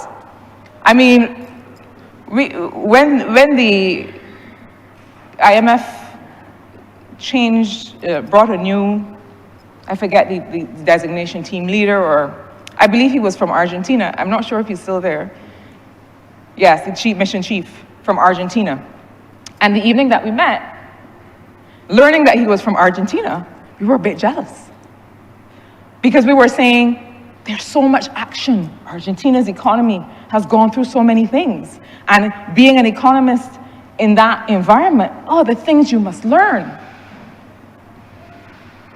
Sir, before I was drawn into political service, along with member of Christ Church East Central some years ago, I was about to leave to go to do a PhD in economics on the continent of Africa. And people asked me, but why would you want to work in economics in Africa? And I said, because there's so much action. There's so much action. As an economist, you want to be where you have big, difficult problems to solve for large populations. That's a fact. But sir, the continent doesn't have anything on Barbados the last 7.5 years that we've been through.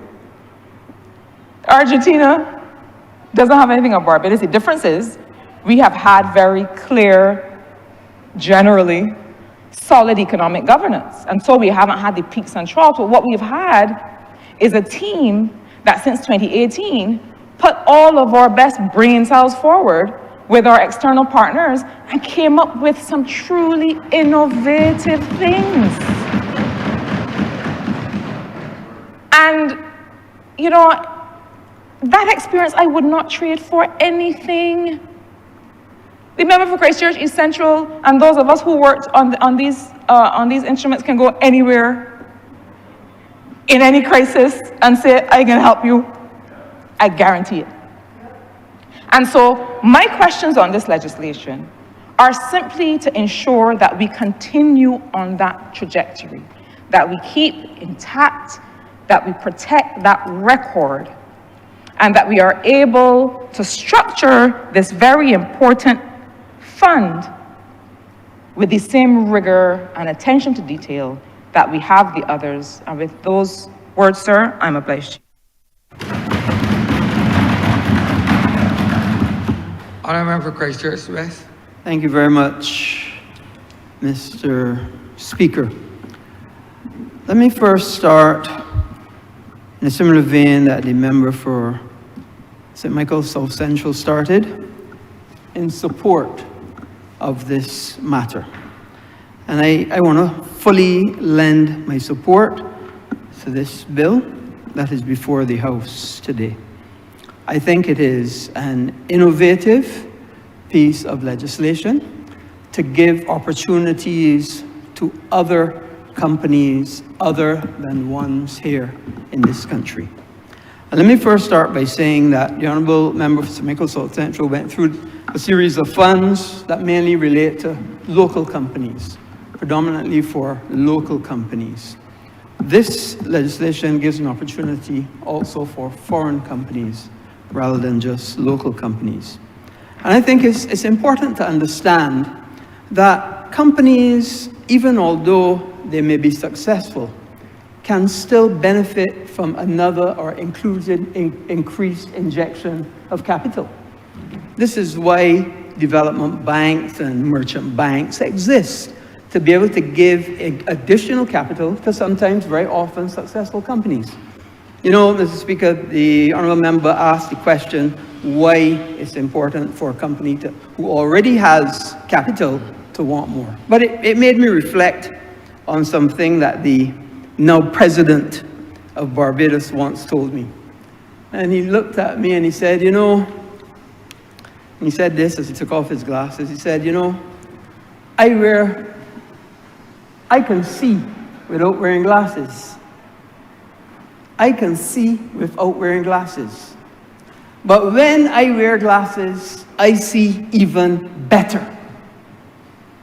And I'm not going to tell you what he was referring to with respect to wearing glasses and not wearing glasses. But it gives the point that sometimes a company, an individual, a country has to take certain measures to improve on what was otherwise a successful venture. And this is partly what this is about. Now, I agree with the Honourable Member on one topic in particular, and it comes to technology transfer. Technology transfer is a big problem. It's a big problem because people see it as proprietary information, that they have proprietary information on their particular technique, and because of that, there's a cost to whether they should transfer that technology.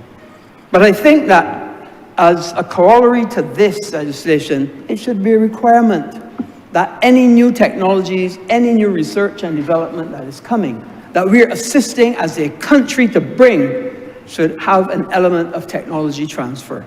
And I accept that for sure. You know, Mr. Speaker, when I listened to the Honourable Member, well, I will call him the Leader of the Opposition, and he referred and spoke about the travel of the Honourable Prime Minister. I remember clearly, Mr. Speaker, in this honourable chamber, the Honourable Prime Minister brought how much her travel had costed and how much value she had brought by virtue of that travel, times and times and times over the travel. And for him to come and suggest that there's been no value, the amount of grant money that the Water Authority alone has benefited, the amount of investment that the Prime Minister has been able to garnish to come to Barbados, the amount of conferences, bringing 800, 900, 1,000 people who want to come to the country that is led by a global leader in the climate crisis. It's immeasurable. And I found it highly, I would call it unprofessional. There could be much worse things that I could say. But let me keep it parliamentary and say unprofessional for the member, the Leader of the Opposition, to go down a road when he knew full well that there's been significant benefit brought to this country by the Prime Minister looking outside. You know, Mr. Speaker, we are a country of 166 square miles with, I don't know, a couple hundred, few thousand companies, a few hundred, maybe 40, 50 in manufacturing. We, as a people, are risk averse. Whether we like it or not, we are risk averse. People in our part of the region, we do the tried and tested all the time. Nobody is prepared to step outside the box and try something new. And if you're going to try something new, you do it small. You're taking a little chance. You're trying a thing. But as a people, as a whole, research and development, very little. Opportunities and experiments to find new ways and new things and new procedures, very, very minimal.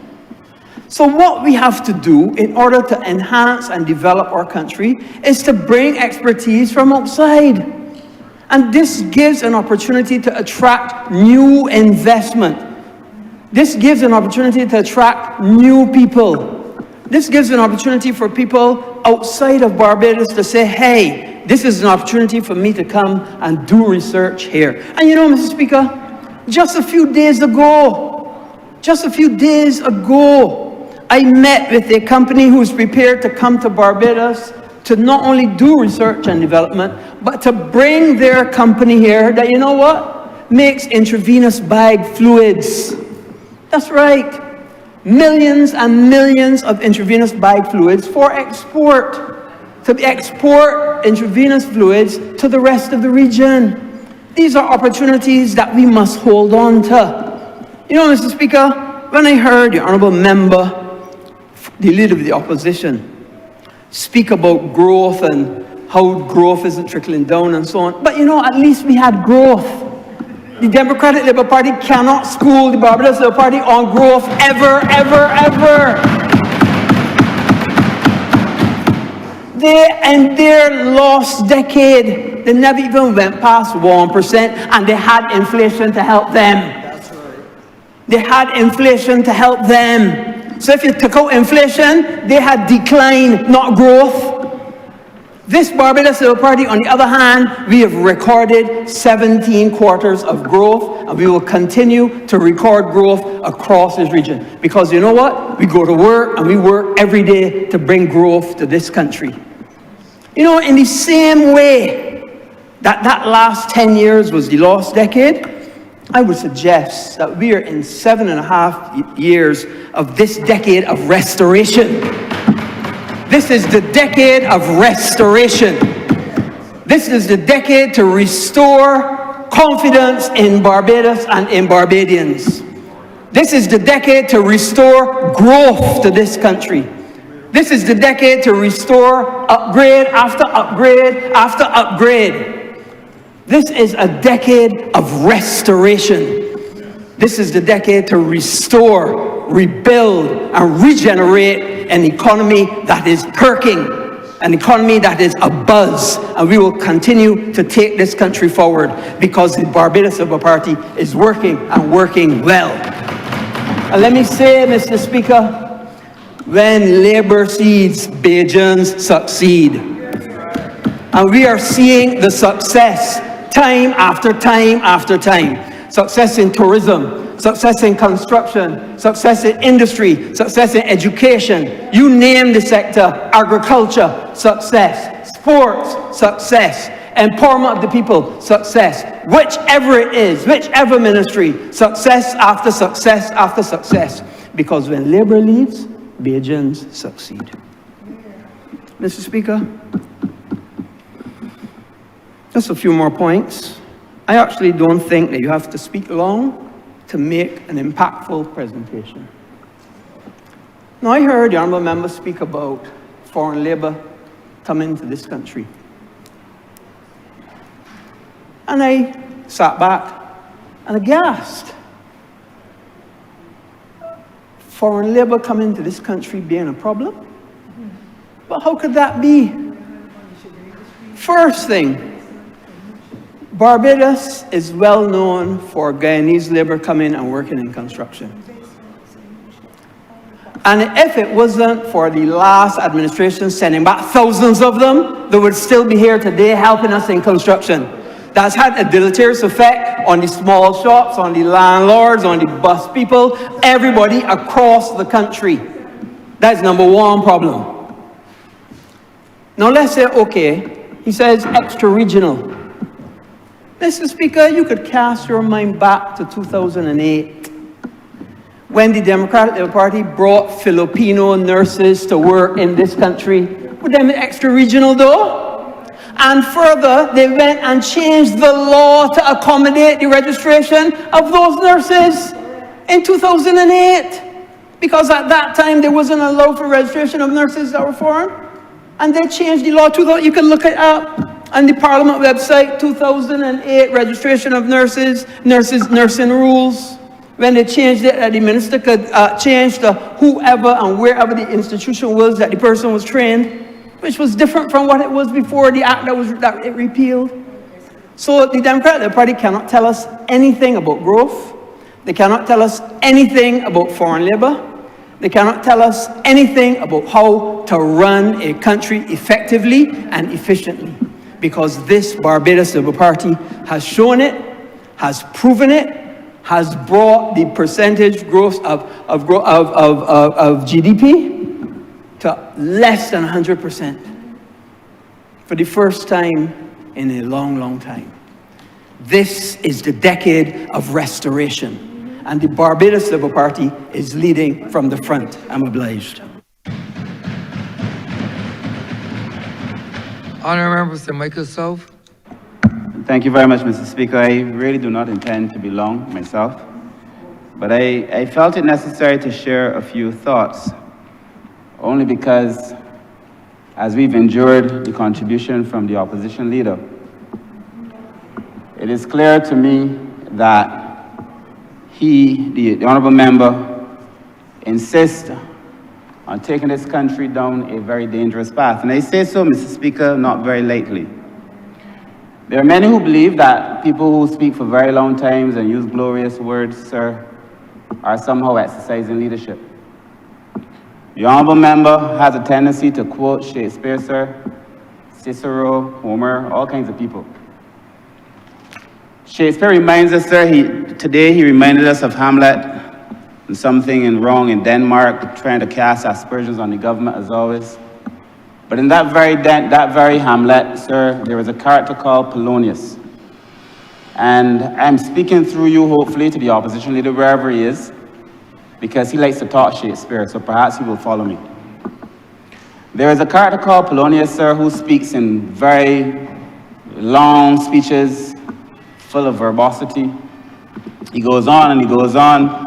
Mr. Speaker, sir, he has a lot to say, but Shakespeare himself, that the opposition leader loves, warns us against characters like Polonius, Mr. Speaker, sir.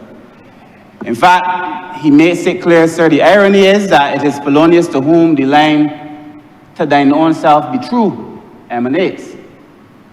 And that "to thine own self be true" was Shakespeare actually making a mockery of Polonius, because Polonius was far from true to himself. In fact, the line goes on to say that if you're true to yourself, then you cannot be false to any other person. And we know that the opposition leader has been false to the people in Christchurch South. We don't need any more proof than that. So, Mr. Speaker, sir, I found it extremely disheartening. I wouldn't even say offensive. That was his words, Mr. Speaker, sir. To sit here and have to endure the attack that was launched on the Honourable Prime Minister. The Honourable Member for Christchurch West just spoke very clearly about the fact that the PM came here, Mr. Speaker, sir, and laid the facts.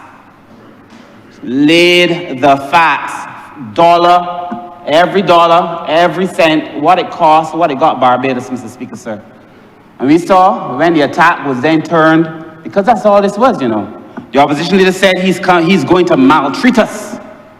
Last time he spoke, he ain't fretting for nobody in here, because Parliament now is a place where you come to war. But Mr. Speaker, sir, the Honourable Member for St. Philip South got up and gave facts.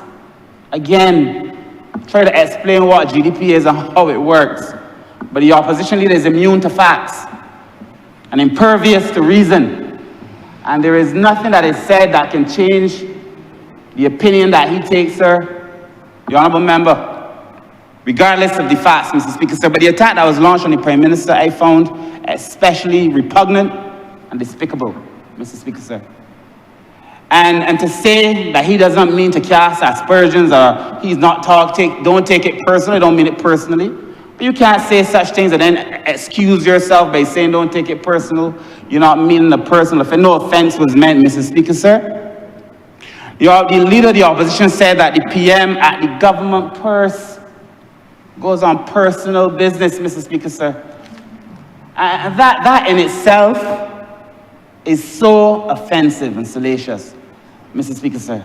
I only said because I believe that the leader of the opposition believes that we are now in a political season. And what we have passing off as policy is politics, Mr. Speaker, sir. And that, as the Honourable Member for St. Michael South Central said, perhaps it is because he thinks he has occasion to hold us hostage to the things that he espouses in here, even though they have no relationship whatsoever to fact, Mr. Speaker, sir. Mr. Speaker, sir, I have travelled with the Prime Minister. I travelled with the Prime Minister, sir, in, I think it was February, Mr. Speaker, sir, at a time, and these things need to be said, at a time when this country, sir, was not of reputation that it is now.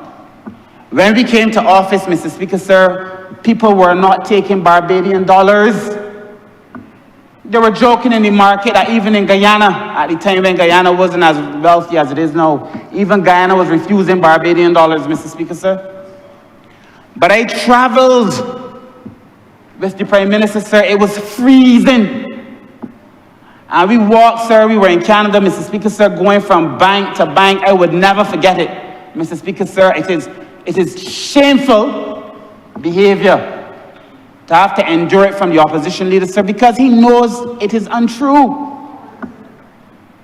We went from bank to bank, Mr. Speaker, sir. The Prime Minister then could hardly get an audience with senior members in the bank. I want you, the country, to understand how people treated Barbados when we came into office because of the abuse of the Democratic Labour Party, sir. We could not get an audience with senior members of banks, far less heads of states, Mr. Speaker, sir. And to say that the Prime Minister is on a frolic, which was his word, is on a frolic because of her own personal interests, sir, is as despicable as it could be, sir. We were walking through the cold, bank to bank, PM making the case. Every place we go, they're sending down middle managers, sir. This was probably 2019.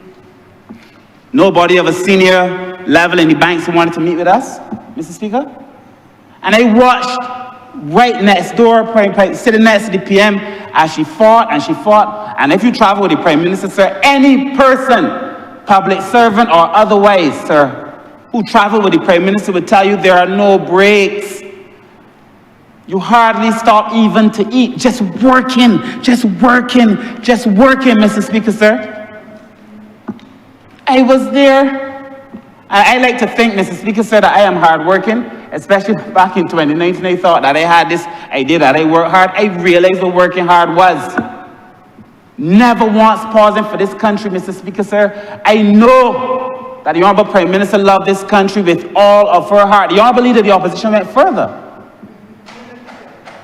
He even went on to say that it is now a dereliction of duty.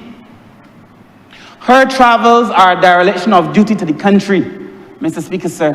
I didn't get up and interrupt him because I know he likes to post his the Honourable Member likes to post his 30-second clips of him attacking the government. Yeah, have your 30 seconds of fame. But at the end of the day, sir, it is all untrue. That she's somehow, no, this is a dereliction of duty. Furthermore, and here's the irony, that somehow she's no longer running the ministries. Now, the same Prime Minister that they accuse of being a dictator for running the ministries is now to be accused of not running the ministry because it's convenient for the Leader of the Opposition, Mr. Speaker, sir. No matter what position the Prime Minister takes, sir, we have to understand that this is the position that the Leader of the Opposition takes. And we've seen it before. That somehow you can attack the Leader of the country over and over and over again. We saw it, sir, in 2008, 2007. They did it with the former Prime Minister, sir, the Right Excellent Owen Arthur. I remember a picture of Owen Arthur in the newspaper enclosed like he was some dictator, sir, as a tactic of the Democratic Labour Party. And we hear it all the time. And they feel that if they can attack the Prime Minister, they can somehow bring down an entire government, sir. But I am telling you, Mr. Speaker, sir, and I don't feel the PM needs any defense. But I have lived and worked with the hardest working person I have ever lived and worked with in my life, sir, in the form of the Honourable Prime Minister, sir. I am happy to be associated with her and happy to be associated with the works that she has done, sir, and the leadership that she has brought to this country. Leadership is not words, Mr. Speaker. Leadership is not words, and words are not wisdom. Works are wisdom. And for all of the speeches that we have been subjected to in this place, from the Honourable Leader of the Opposition, Mr. Speaker, sir, I have never once heard a solution to anything, not even to the many made-up problems that he has created for himself. I have never heard a solution to anything, Mr. Speaker. All we do time after time is to come here and be subjected to these conversations, sir, that are made up, sir, accusing the PM of not being a good leader, sir. Mr. Speaker, sir, I will give you 2 examples, and then I want to speak about some other things. But I am so disheartened, not upset or offended, disheartened by the contribution of the Leader of the Opposition, Mr. Speaker, sir, because that is theatre, and that is for posting, and that is for people to come on, comment and say, oh, look how he's taking the government to task. Mr. Speaker, when I was first elected as a minister, chosen as a minister, sir, we started this debt financial swap conversation.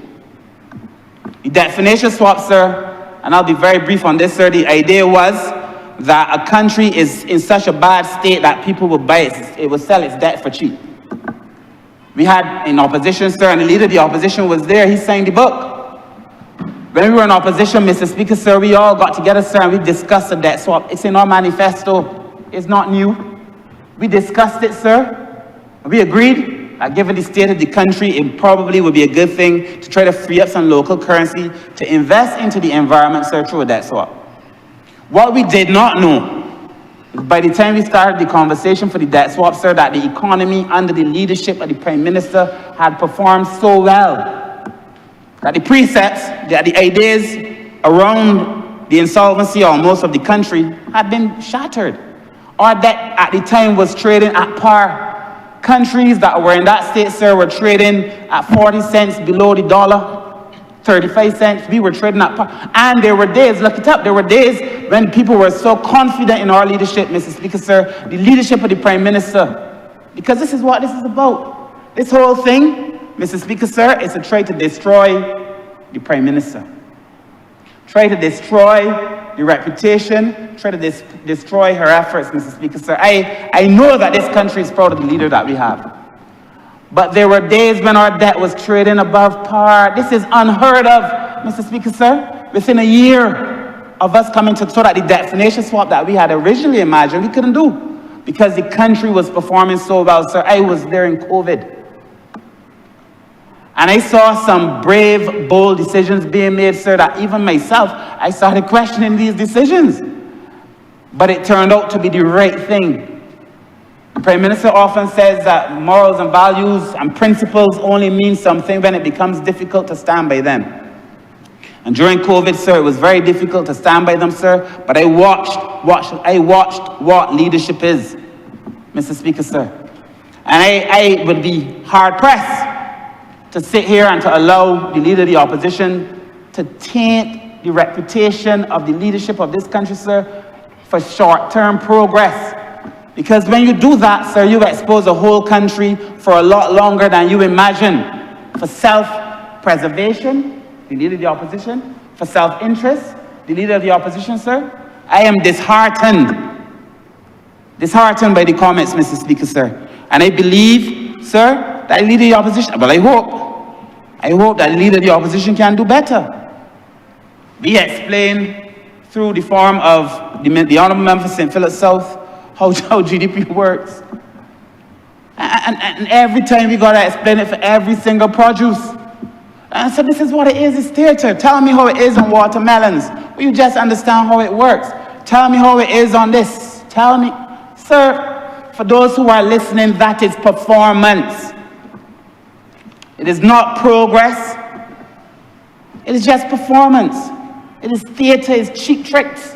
Mr. Speaker, sir, and I am grateful that the Honourable Member for St. Philip South was able to respond to him in the way that he did. And you know, Mr. Speaker, sir, I would want to believe that it was ignorance in the true meaning of the word.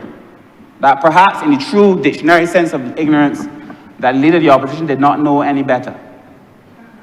I would want to believe, sir, that even though the facts have been made clear that perhaps when the lights are off and the camera is no longer on him, that he would reflect, the Honourable Member, sir, would reflect on the wisdom that was shared in this place. I would want to believe that. But I have to believe, Mr. Speaker, sir, I have to believe that the word malicious, in the true sense of the word, sir, when these kind of aspersions are cast, sir, well, perhaps I should say I wouldn't want to believe so that you don't have to caution me. I would not want to believe that it is malicious, Mr. Speaker, sir.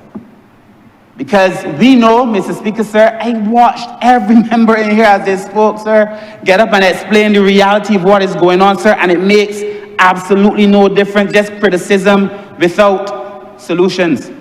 And in a sense, what did we have here? An opposition leader who had determined that for political expediency, he would turn on the business community, turn on the very farmers, turn on the entrepreneurs, turn on the workers, Mr. Speaker, sir. That's what it is. If it is that this country is performing so terribly, all of the various sectors that make it up, sir, are being turned on by the opposition leader. We came into office, sir, and we determined we were going to build the country through partnership, working with other people. That is why most of the hard decisions that were taken in this country were not taken in the cabinet room. Those decisions that were taken at the social partnership, where business sits and where labor sits, and now where the members of the NGO community from time to time sit, Mr. Speaker. So that's where the difficult decisions are taken, Mr. Speaker, because we determined that we want to build this country out through partnership. And that all that we have done to build the country, sir, would be lost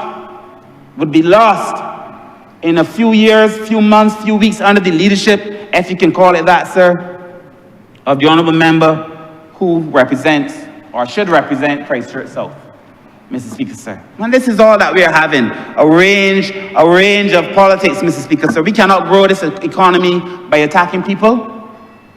We cannot grow this economy by attacking people, sir. And lastly, Mr. Speaker, sir, they said it wasn't going to be long. I mean, I have a lot to say, I won't say it today. But Mr. Speaker, sir, in relation to growth, when I was first campaigning, I used to say in GDP, the only P that matters to me is people.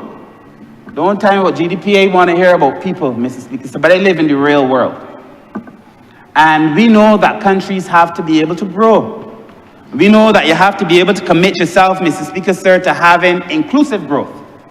And that is why, Mr. Speaker, sir, it is a very dangerous commentary to say that there's been nothing done in this country and that all we are is committed to growth, Mr. Speaker, sir. I suspect that within the next few weeks, the facts will prove the opposition leader wrong in a way, sir, that he cannot dispute, although we have seen that facts mean nothing to influencing his opinion. But Mr. Speaker, sir, was it not this country, sir, that put in place the $600 for people when we went through COVID? That was supposed to be for a few months, sir, that is still going on today? Was it not this Barbados Labour Party, sir, under the leadership of the same Prime Minister that the Honourable Member for Christchurch South has said, sir, is not a good leader? Was it not under this leadership, sir, that we created a resilience unit that finds housing in circumstances where people can't find housing? Was it not this Labour Party, sir, that raised welfare by 40%, Mr. Speaker, sir? Was it not this Labour Party that before we went on to the IMF program, the Prime Minister said before he carried people on a long march, I must give them breakfast, sir, and gave people pay raises, Mr. Speaker, sir? The evidence is clear. Legislation for the elderly, for the disabled, for the poorest of the poor among us, to protect the children, Mr. Speaker, sir. What is that? When I look at what is happening, sir, in training, the Honourable Member for St. James South every single week, bringing another training program, keeping me too busy, really. Another training program, more and more training for the vulnerable. Is that not leadership, Mr. Speaker, sir? Is that not the basis of inclusive growth? And I ask the Honourable Member through you, sir, if these things do not prove that we are balancing growth, sir, while maintaining our basis, sir, because we have been a genuine Labour Party. Mr. Speaker, sir, I just came, as I stepped out and I came back, sir, and somebody stopped me. And they were arguing, why is this government continuing to raise minimum wage, sir? Why do y'all keep raising minimum wage? What gonna happen to the businesses was the question that was asked of me. And my response, sir, is what will happen to the people if we do not look out for the poorest of the poor, Mr. Speaker, sir? That is who we've been. So it is disingenuous, Mr. Speaker, sir, it is disingenuous, Mr. Speaker, sir, for the opposition leader to come to this place, Mr. Speaker, sir, and to say those kinds of reckless statements, Mr. Speaker, sir, for political mileage. And that while he sat on this side, Mr. Speaker, sir, silence. Total and absolute silence. I would advise Barbados, if they want to see what the Honourable Leader is made of, to go and watch the election speeches from 2018. When this Labour Party was the best thing, and the Democrat Labour Party was the worst thing. And the only thing that has changed is that he is cross-sized, Mr. Speaker, sir. And nothing else has changed, Mr. Speaker, sir. This is about self-interest and self-pursuit at the expense of a country that we love, Mr. Speaker, sir. And you hear it time after time, no matter what we bring to this house. The Honourable Member for Christchurch East Central, sir, praised for working extremely hard, the hardest working minister, but at the same time, trying to lure his constituents against him, Mr. Speaker, sir, because that is the nature of the politics being practiced, sir. So, Mr. Speaker, sir, I want to end by just asking this country to understand what performance is. And if there is to be a judgment, if the Honourable Leader of the Opposition feels that he wants to weigh himself and his leadership approach, if I can call it that, sir, I am a student of leadership, Mr. Speaker, sir. I have studied it at the highest level, so I am challenged to accept what I see here as leadership. But if he chooses to call it leadership, Mr. Speaker, sir, and he would want to compare his leadership style to that of the Prime Minister, sir, put it to the people, Mr. Speaker, sir. And I am telling you, sir, he will be found wanting when he weighs himself in the balance, Mr. Speaker, sir. I had no intention of intervening in this debate, Mr. Speaker, sir, but to watch what I know is a trick by the DLP, sir, a one-trick kind of pony. Let us knock down the Prime Minister, say whatever we can say against the Prime Minister, in the hope that it gives us some political value, because if you can knock down the leader, we don't going to knock down the rest of them. And so go after the Prime Minister time and time again, say the worst things against a person, sir, who has brought nothing but honor to this country. And all of us who sit here, all of us who travel know it, nothing but honor to this country, Mr. Speaker, sir. The members of the disabled community have asked me more than one occasion to thank her. Elderly people have asked me more than one occasion to thank her. The poor and the disenfranchised, the marginalized have asked me on more than one occasion to thank her. I thank her on behalf of the people of this country who are happy to have the kind of leadership that the Prime Minister has shown, Mr. Speaker, sir. I thank the Honourable Member for Christchurch East Central for the work that he is doing, sir, to be able to bring growth and to recognize, sir, that we are using that growth to advance the interests of the common man in this country, because that is who we are. With those few words, sir, I am thankful. Honourable for Christchurch East Central. Thank you very much, Mr. Speaker, and I do appreciate the support of honourable members, because I too, sir, was quite alarmed at what I was hearing. And I know that earlier today we spoke, well, not we, but the honourable member for St. Michael South had raised the spectre of Don Quixote. And I think what we witnessed this afternoon, sir, was the full expression of a person, sir, who is living in a completely different reality and wants the rest of us to participate in that reality, sir. And I thank the honourable member for St. Philip South for bringing absolute clarity, sir, to the nasty charge that somehow the central bank and the statistical service was somehow cooking the numbers to inflate agriculture production in this country. And when you attempt, sir, to bring into disrepute credible institutions, sir, that are working on behalf of this country, I think there's a shame. I can't use the right word to describe it, but it's a shame, sir, and a blot on this parliament. Now, let me remind the Honourable Leader of the Opposition that not under this government, no central bank governor didn't go out there making up his own survey because he didn't like the numbers, as was the case under the previous administration. That is not what we do, sir. We revisit our methodologies. We make sure that we capture more and more people each time we go and do the surveys, or more businesses, to ensure that we know more about what is happening in the sector. So as the Honourable Member of St. Philip South, sir, through a couple of things. We had the feed program, sir, which the honourable member knows full well when we came into office to get more people involved in agriculture, a lot more young people involved in agriculture, sir. We introduced the feed program, and that feed program has been working, and therefore, if you did not add, sir, the output from the feed program to what was being produced with the traditional agriculture before, then that would not make sense, sir. You have to include that. But as I said on Tuesday, sir, we are now seeing more and more agricultural lands being brought back into production because of us being able to resolve the plantations that the Democratic Labour Party, sir, pledged to back the OECS liabilities under the CLECO failure. As a result of the Ministry of Agriculture now bringing those lands back into production, then naturally, sir, agricultural production will increase. So for the 10 years, for the most part, that the Democratic Labour Party was in office, sir, those plantations were out of production. Bear Cowich, sir, confusing the neighborhoods in this country, and he can come in here to question the fact that we have been able to bring these lands back into production. No, sir, I know that the public it's Christmas. People out, I just stepped outside and then people out there getting on with the business, sir, of growing the economy. People out there in Marhill Street, sir, Palmetto Street, walking through town, sir, with the bags, sir. I know meet a few old ladies around the corner there, sir.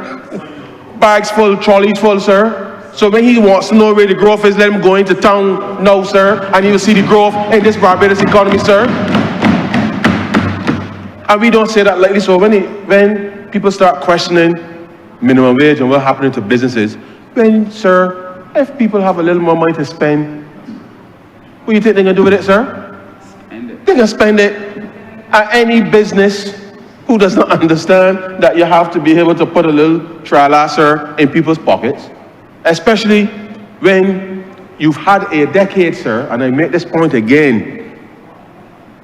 I recall, sir, 2 weeks ago, I reminded the leader of the opposition that the first minimum wage order was delivered in December of 2004, sir, and it only changed, sir, in 2021.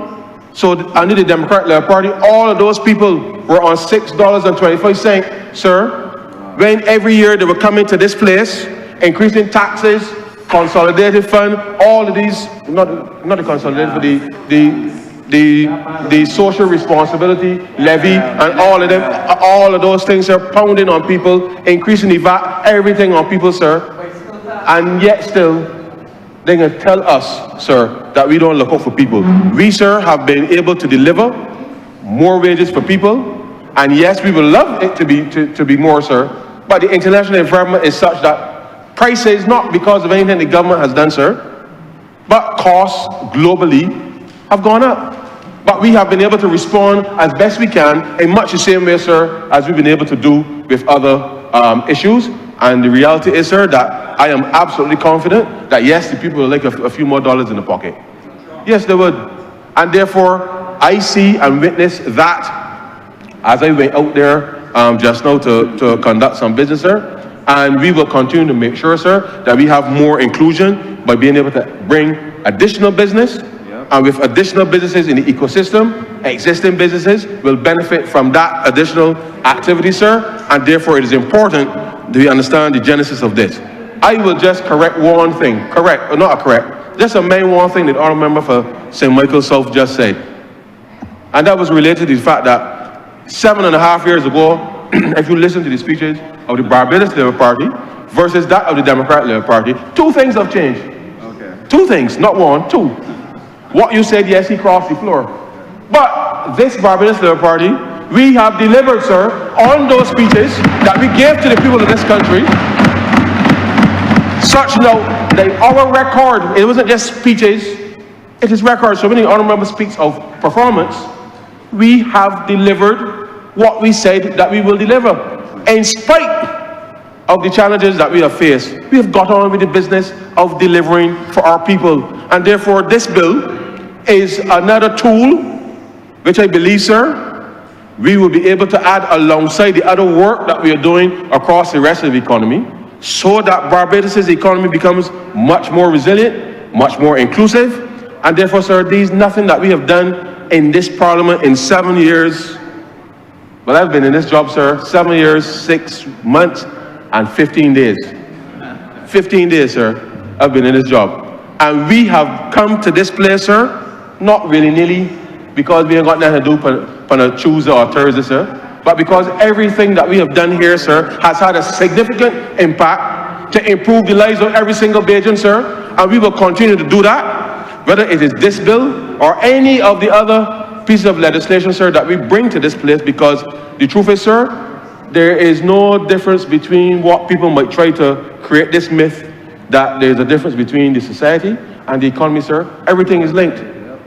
Social empowerment, social investment equates, sir, on the other side, with respect to economic enfranchisement, and us being able to ensure that that families can generate wealth and pass that wealth from one generation, sir, to another. And so that is our philosophy as the Barbados Labour Party, sir, to focus on removing the things that humbugging people, sir. And that takes sometimes some very tricky things to do, because when you start to unravel things that culturally, sir, people have gotten accustomed to, they may not fully appreciate that the cost of continuing to do those things, or the not just cost from a monetary perspective, but time and these things that people have gotten accustomed to, sir, that in making the transition, that requires not just consultation, but ensuring that people don't make decisions because if somebody says that there's some fear which is grossly unfounded. And therefore, we have taken the time deliberately, so, sir, to make sure we have as broad as possible stakeholder consultations. But at the end of all the discussions, sir, you know what we got to do? We got to get on with the business of governing and delivering for people. And that is what this Barbados Labour Party, sir, is committed certainly to doing. In relation to the questions raised by the Honourable Member for St. Michael's South Central, sir, we have been monitoring our performance as it relates to revenue from the reforms we undertaken, sir, with respect to the global minimum tax, the GLOBE rules. Consistent with what we've been doing under the BERT program up until now, we will continue, sir, focusing on, yes, apportioning some of any, let me say, sir, let me say extra, any resources that we have that allows us to cover our current expenditure, anything that is over and above, current and capital that is over and above that, with respect to our current obligations. We want to make sure that, one, we continue to pay down debt in advance, which is why, sir, when I told you on Tuesday that we borrowed 7.3 but paid back 9.3, it is because we have been systematically paying down extra debt to give us space in the oncoming years to be able to ensure that we are creative with respect to the fiscal space. But there's that, sir, the government's capital works program with respect to ensuring that we can advance money certainly to state-owned enterprises to get on with the business of putting in water mains in the case of the Barbados Water Authority, investment with respect to infrastructure at SSA and other transport board with respect to buses and these types of things to ensure that the things that people expect that they can deliver by way of services, sir, we have been doing that to ensure that people can get to and from work and have the basic sanitation needs and those types of things improved, unlike what was the case in the previous 10 years, sir, before we came to office. And so those two things have been the priorities, but now we are saying, whilst we have a window of opportunity, sir, that we want to add this third plank with respect to ensuring then that we are setting up, sir, the economy to be as robust moving forward. I made a very clear point that as we transition to the point where we start to taper off in 5 to 7 years with respect to the public sector investment program, that it is important that we have something to be able to replace the space that might be created with respect to that. Now, yes, companies will have capital, and companies do have capital, but the reality is that we want them here, and we need them here to develop what they're doing in time to make sure that we can effect that transition. And therefore, we believe that, notwithstanding the other funds that are in place, the significant increase in foreign exchange, which, as I mentioned, sir, the amendments as outlined will address, will help us to be able to shape that environment. The reality is that in different size companies will have a different threshold with respect to their capacity and earning of foreign exchange, and therefore we want to be very deliberate, very strategic, very precise with respect to what we are doing sector by sector, and therefore the ability to be able to monitor that and to be flexible. To be flexible is going to be critically important within the context of a diversified space. And therefore, that is part of the reason why we will be delivering it by order, to make sure that we have the flexibility to be able to say for this sector and for these size companies doing very specific things, sir, especially on the export side, especially on the employment with respect to Barbadians, that we're able to have the flexibility to monitor and implement, whilst at the same time being able to ensure then that we meet the thresholds with respect to the diversification. And so, sir, I am not going to detain the House much longer, and I want to give this honourable chamber the assurance that, as with every other intervention that we have done here, we have been open, transparent with respect to these matters. And therefore, it is not a departure from any of the norms with respect to Parliament.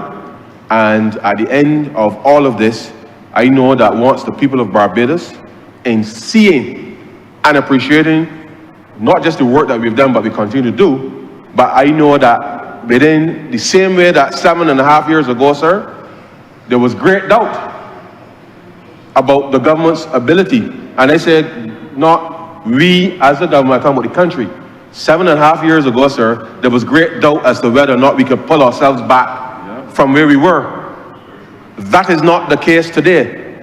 And I say to Barbadians that we are, in a sense, sir, taking fresh guard in respect of what we want in the next 7 years to look like.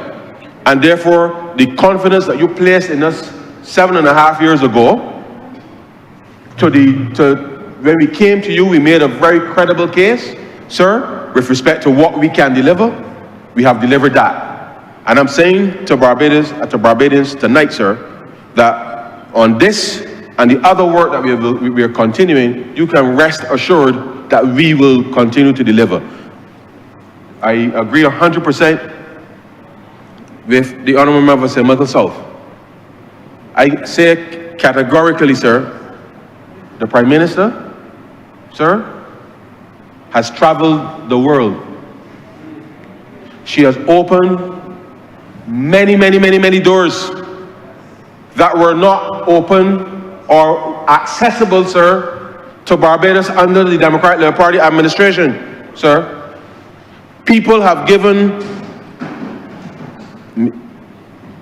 from outside of Barbados, sir, have given us, as members of Parliament, our officials, sir, the benefit of the doubt. Because the Honourable Member for St. Michael Northeast was confident enough, in spite of the bad shape that this Barbadian economy was in 7.5 years ago, sir, in spite of that bad shape, to go and say to people in every room, every capital that she has visited, to say, not just give Barbados a chance, but we are going to demonstrate, sir, that we can be true to our word, such that now, 7.5 years later, things are much, and I don't like the word easier, because as the Honourable Member for St. Michael South Central says, sir, when things are happening, people might get the impression that it is easy. But sir, it means you got to get up and do some work. The Prime Minister has been traveling, but not traveling on vacation, sir. And I wish, sir, I wish that the Prime Minister would do a live stream of her visits abroad, because when I go to Washington with her, sir, it's be like, my travel on my own, sir, it'd be hectic. Traveling with the Prime Minister, sir, it'd be doubly hectic. She has her schedule, I just have my schedule. I just got to interact and leave her from time to time to go and handle other business.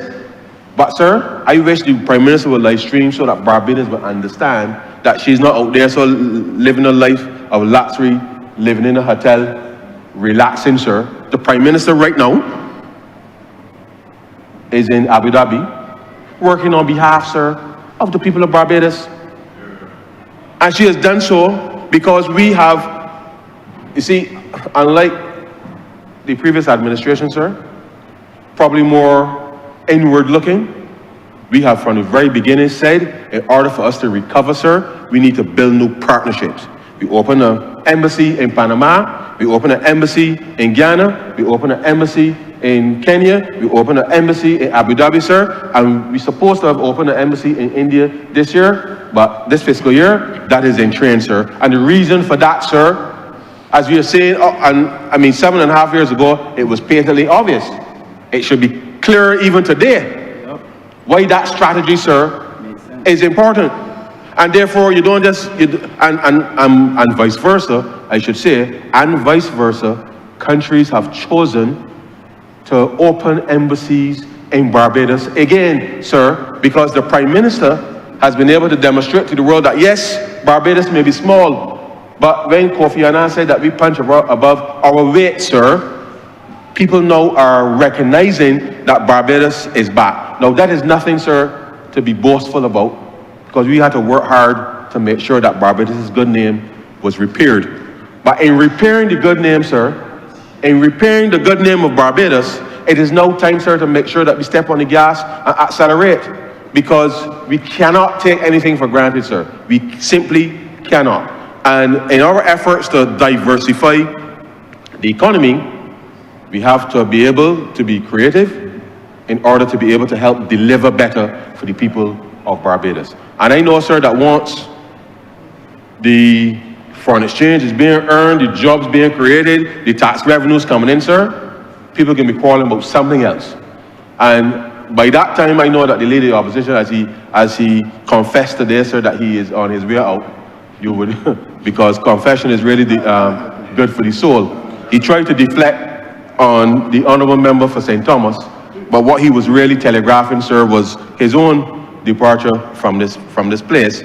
But in all seriousness, sir, our commitment is absolute with respect to the interests, the public interests of the people of Barbados, sir. And this bill before this chamber, what we did earlier today, what we did on Tuesday, sir, what we will do next week, sir, and every time we come here, sir, in this place to do the people's business, I want Barbadians to appreciate that this work is not easy. The Prime Minister ain't living in a lap of luxury when she leaves Barbados. She's working just as hard outside of Barbados as when she comes back. She will land and she gets moving again, just like as if she never left, sir. And therefore, I hope the people of Barbados appreciate that we have seen a lot happen in a short space of time, but it doesn't happen by magic, sir. As the PM will say, you don't have the, in Bewitched, you will snap your fingers, sir, if you're growing up and think, oh, the nose, twirl your nose, right, and things will happen. It does not work like that. Each of us, as members of Parliament, our staff in our ministry, sir, we certainly have rolled up our sleeves. You might see me with sleeves, sir, but these are really armholes by now. But the reality is, sir, we have all rolled up our sleeves and gotten to work to make sure that we deliver for people. And bit by bit, by bit by bit, Barbadians, sir, are seeing the benefits of that. And so, sir, I promise to be brief.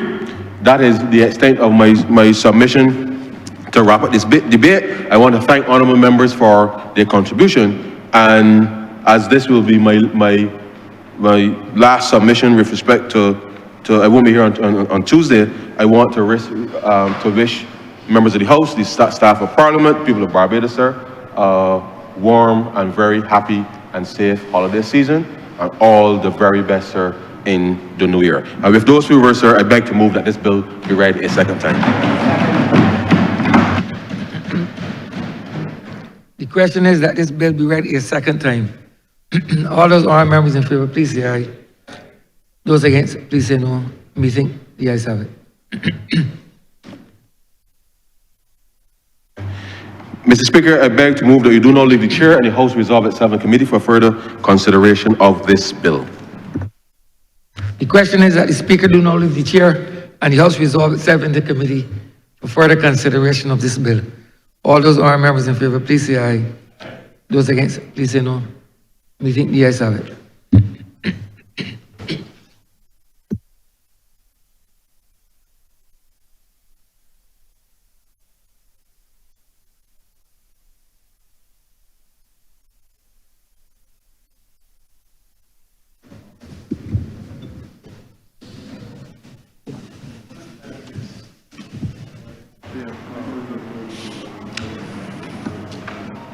This Honourable House is now in committee. Mr. Chairman, in the long title, I wish to insert after the word employment, the words earning of foreign exchange, comma.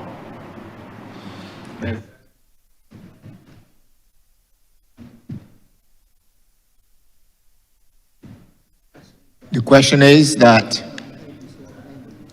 the long title be so amended. All honourable members in favour, say aye. Honourable members against, say no. Methinks the ayes have it.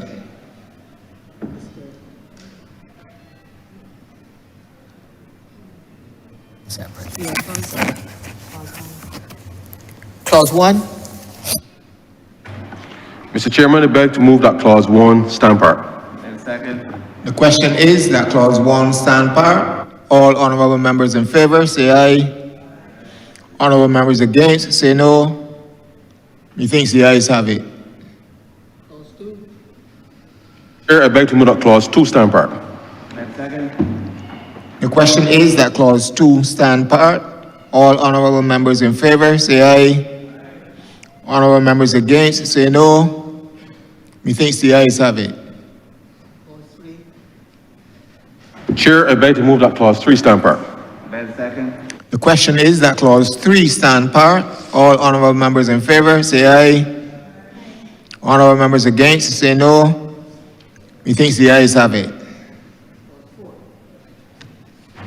Chair, clause 4, I propose to delete this clause and substitute the following. Resources of the fund. 4, the resources of the fund shall consist of A, initial capital in the sum of 225 million to be drawn from the consolidated fund over a 3-year period in annual installments of 75 million, semicolon, and B, such other sums as are 1, approved by Parliament by resolution, 2, made available to the fund by way of gift, grant, or otherwise. I beg to move that clause 4 stand part as amended. The question is that clause 4 as amended stand part. All honourable members in favour, say aye. Honourable members against, say no. Methinks the ayes have it. Clause 5. Chair, I beg to move that clause 5 stand part. The question is that clause 5 stand part. All honourable members in favour, say aye. Honourable members against, say no. Methinks the ayes have it. Clause 6. Chair, clause 6 in paragraph B, I propose to delete the words "and diversification of business" and substitute the words "or diversification of business" or both. With that, I beg to move that clause 6 stand part as amended. The question is that clause 6 as amended stand part. All honorable members in favor, say aye.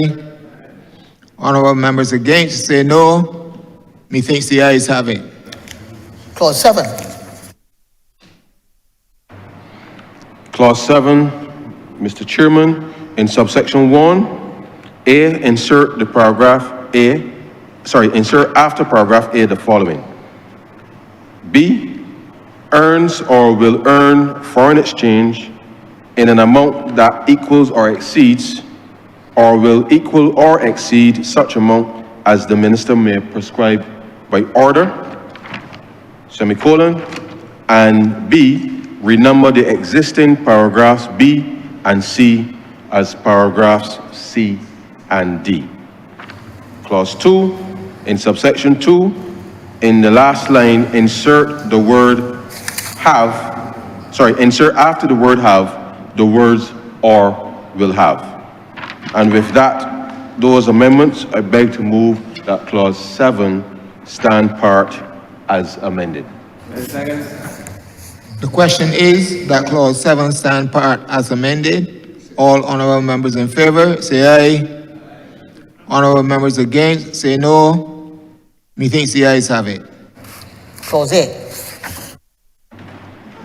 Clause 8, Mr. Chairman, in subsection 1, insert after the word may, the words after consultation with the Barbados National Growth Council. And with that, I beg to move that clause 8 stand part as amended. The question is that clause 8 as amended stand part. All honorable members in favor, say aye. Honorable members against, say no. Methinks the ayes have it. Clauses 9 through 12. Mr. Chairman, I beg to move that clauses 9 through 12 stand part. Second. The question is that clauses 9 through 12 stand part. All honorable members in favor, say aye. Honorable members against, say no. Methinks the ayes have it. Schedule. Mr. Chairman, I beg to move that you do not report to His Honor the Speaker the passing of one. Oh, sorry. My apologies. I beg to move that the schedule be the scheduled bill. The question is that the schedule be the schedule to the bill. All honorable members in favor, say aye. Honorable members against, say no. Methinks the ayes have it. Mr. Chairman, I beg to move that you do not report to His Honor the Speaker the passing of one bill in committee with amendments. Second. The question is that I do not report to His Honor the Speaker the passing of one bill in committee with amendments. All honorable members in favor, please say aye. Honorable members against, say no. Methinks the ayes have it.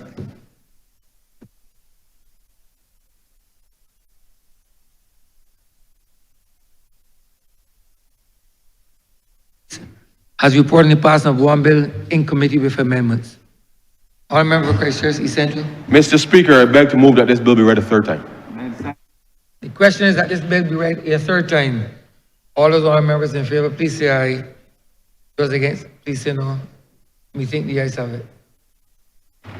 Mr. Speaker, I beg to move that this bill be now passed and cited as the Economic Diversification and Growth Fund Act 2025. Second. The question is that this bill be passed and so cited. All those other members in favor, please say aye. Those against, please say no. We think the ayes have it.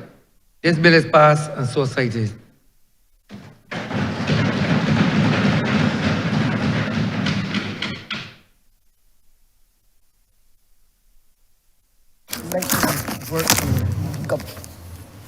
To government notices.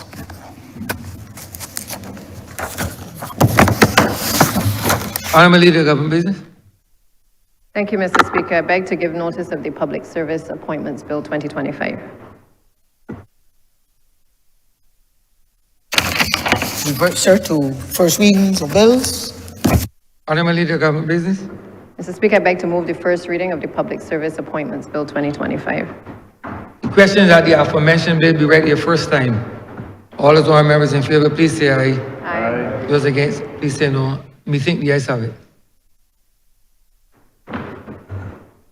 Honourable Leader, Government Business. Mr. Speaker, with that, we've come to the end of today's sitting. I therefore beg to move the adjournment of the House until Tuesday, the 16th of December at 10 a.m. Question is that this chamber be adjourned until Tuesday, the 16th day of December at 10 a.m. in the forenoon. All those honourable members in favor, please say aye. Those against, please say no. Me think the ayes have it. This honourable chamber stands adjourned until the 16th day of December 2025 at 10 a.m. in the forenoon.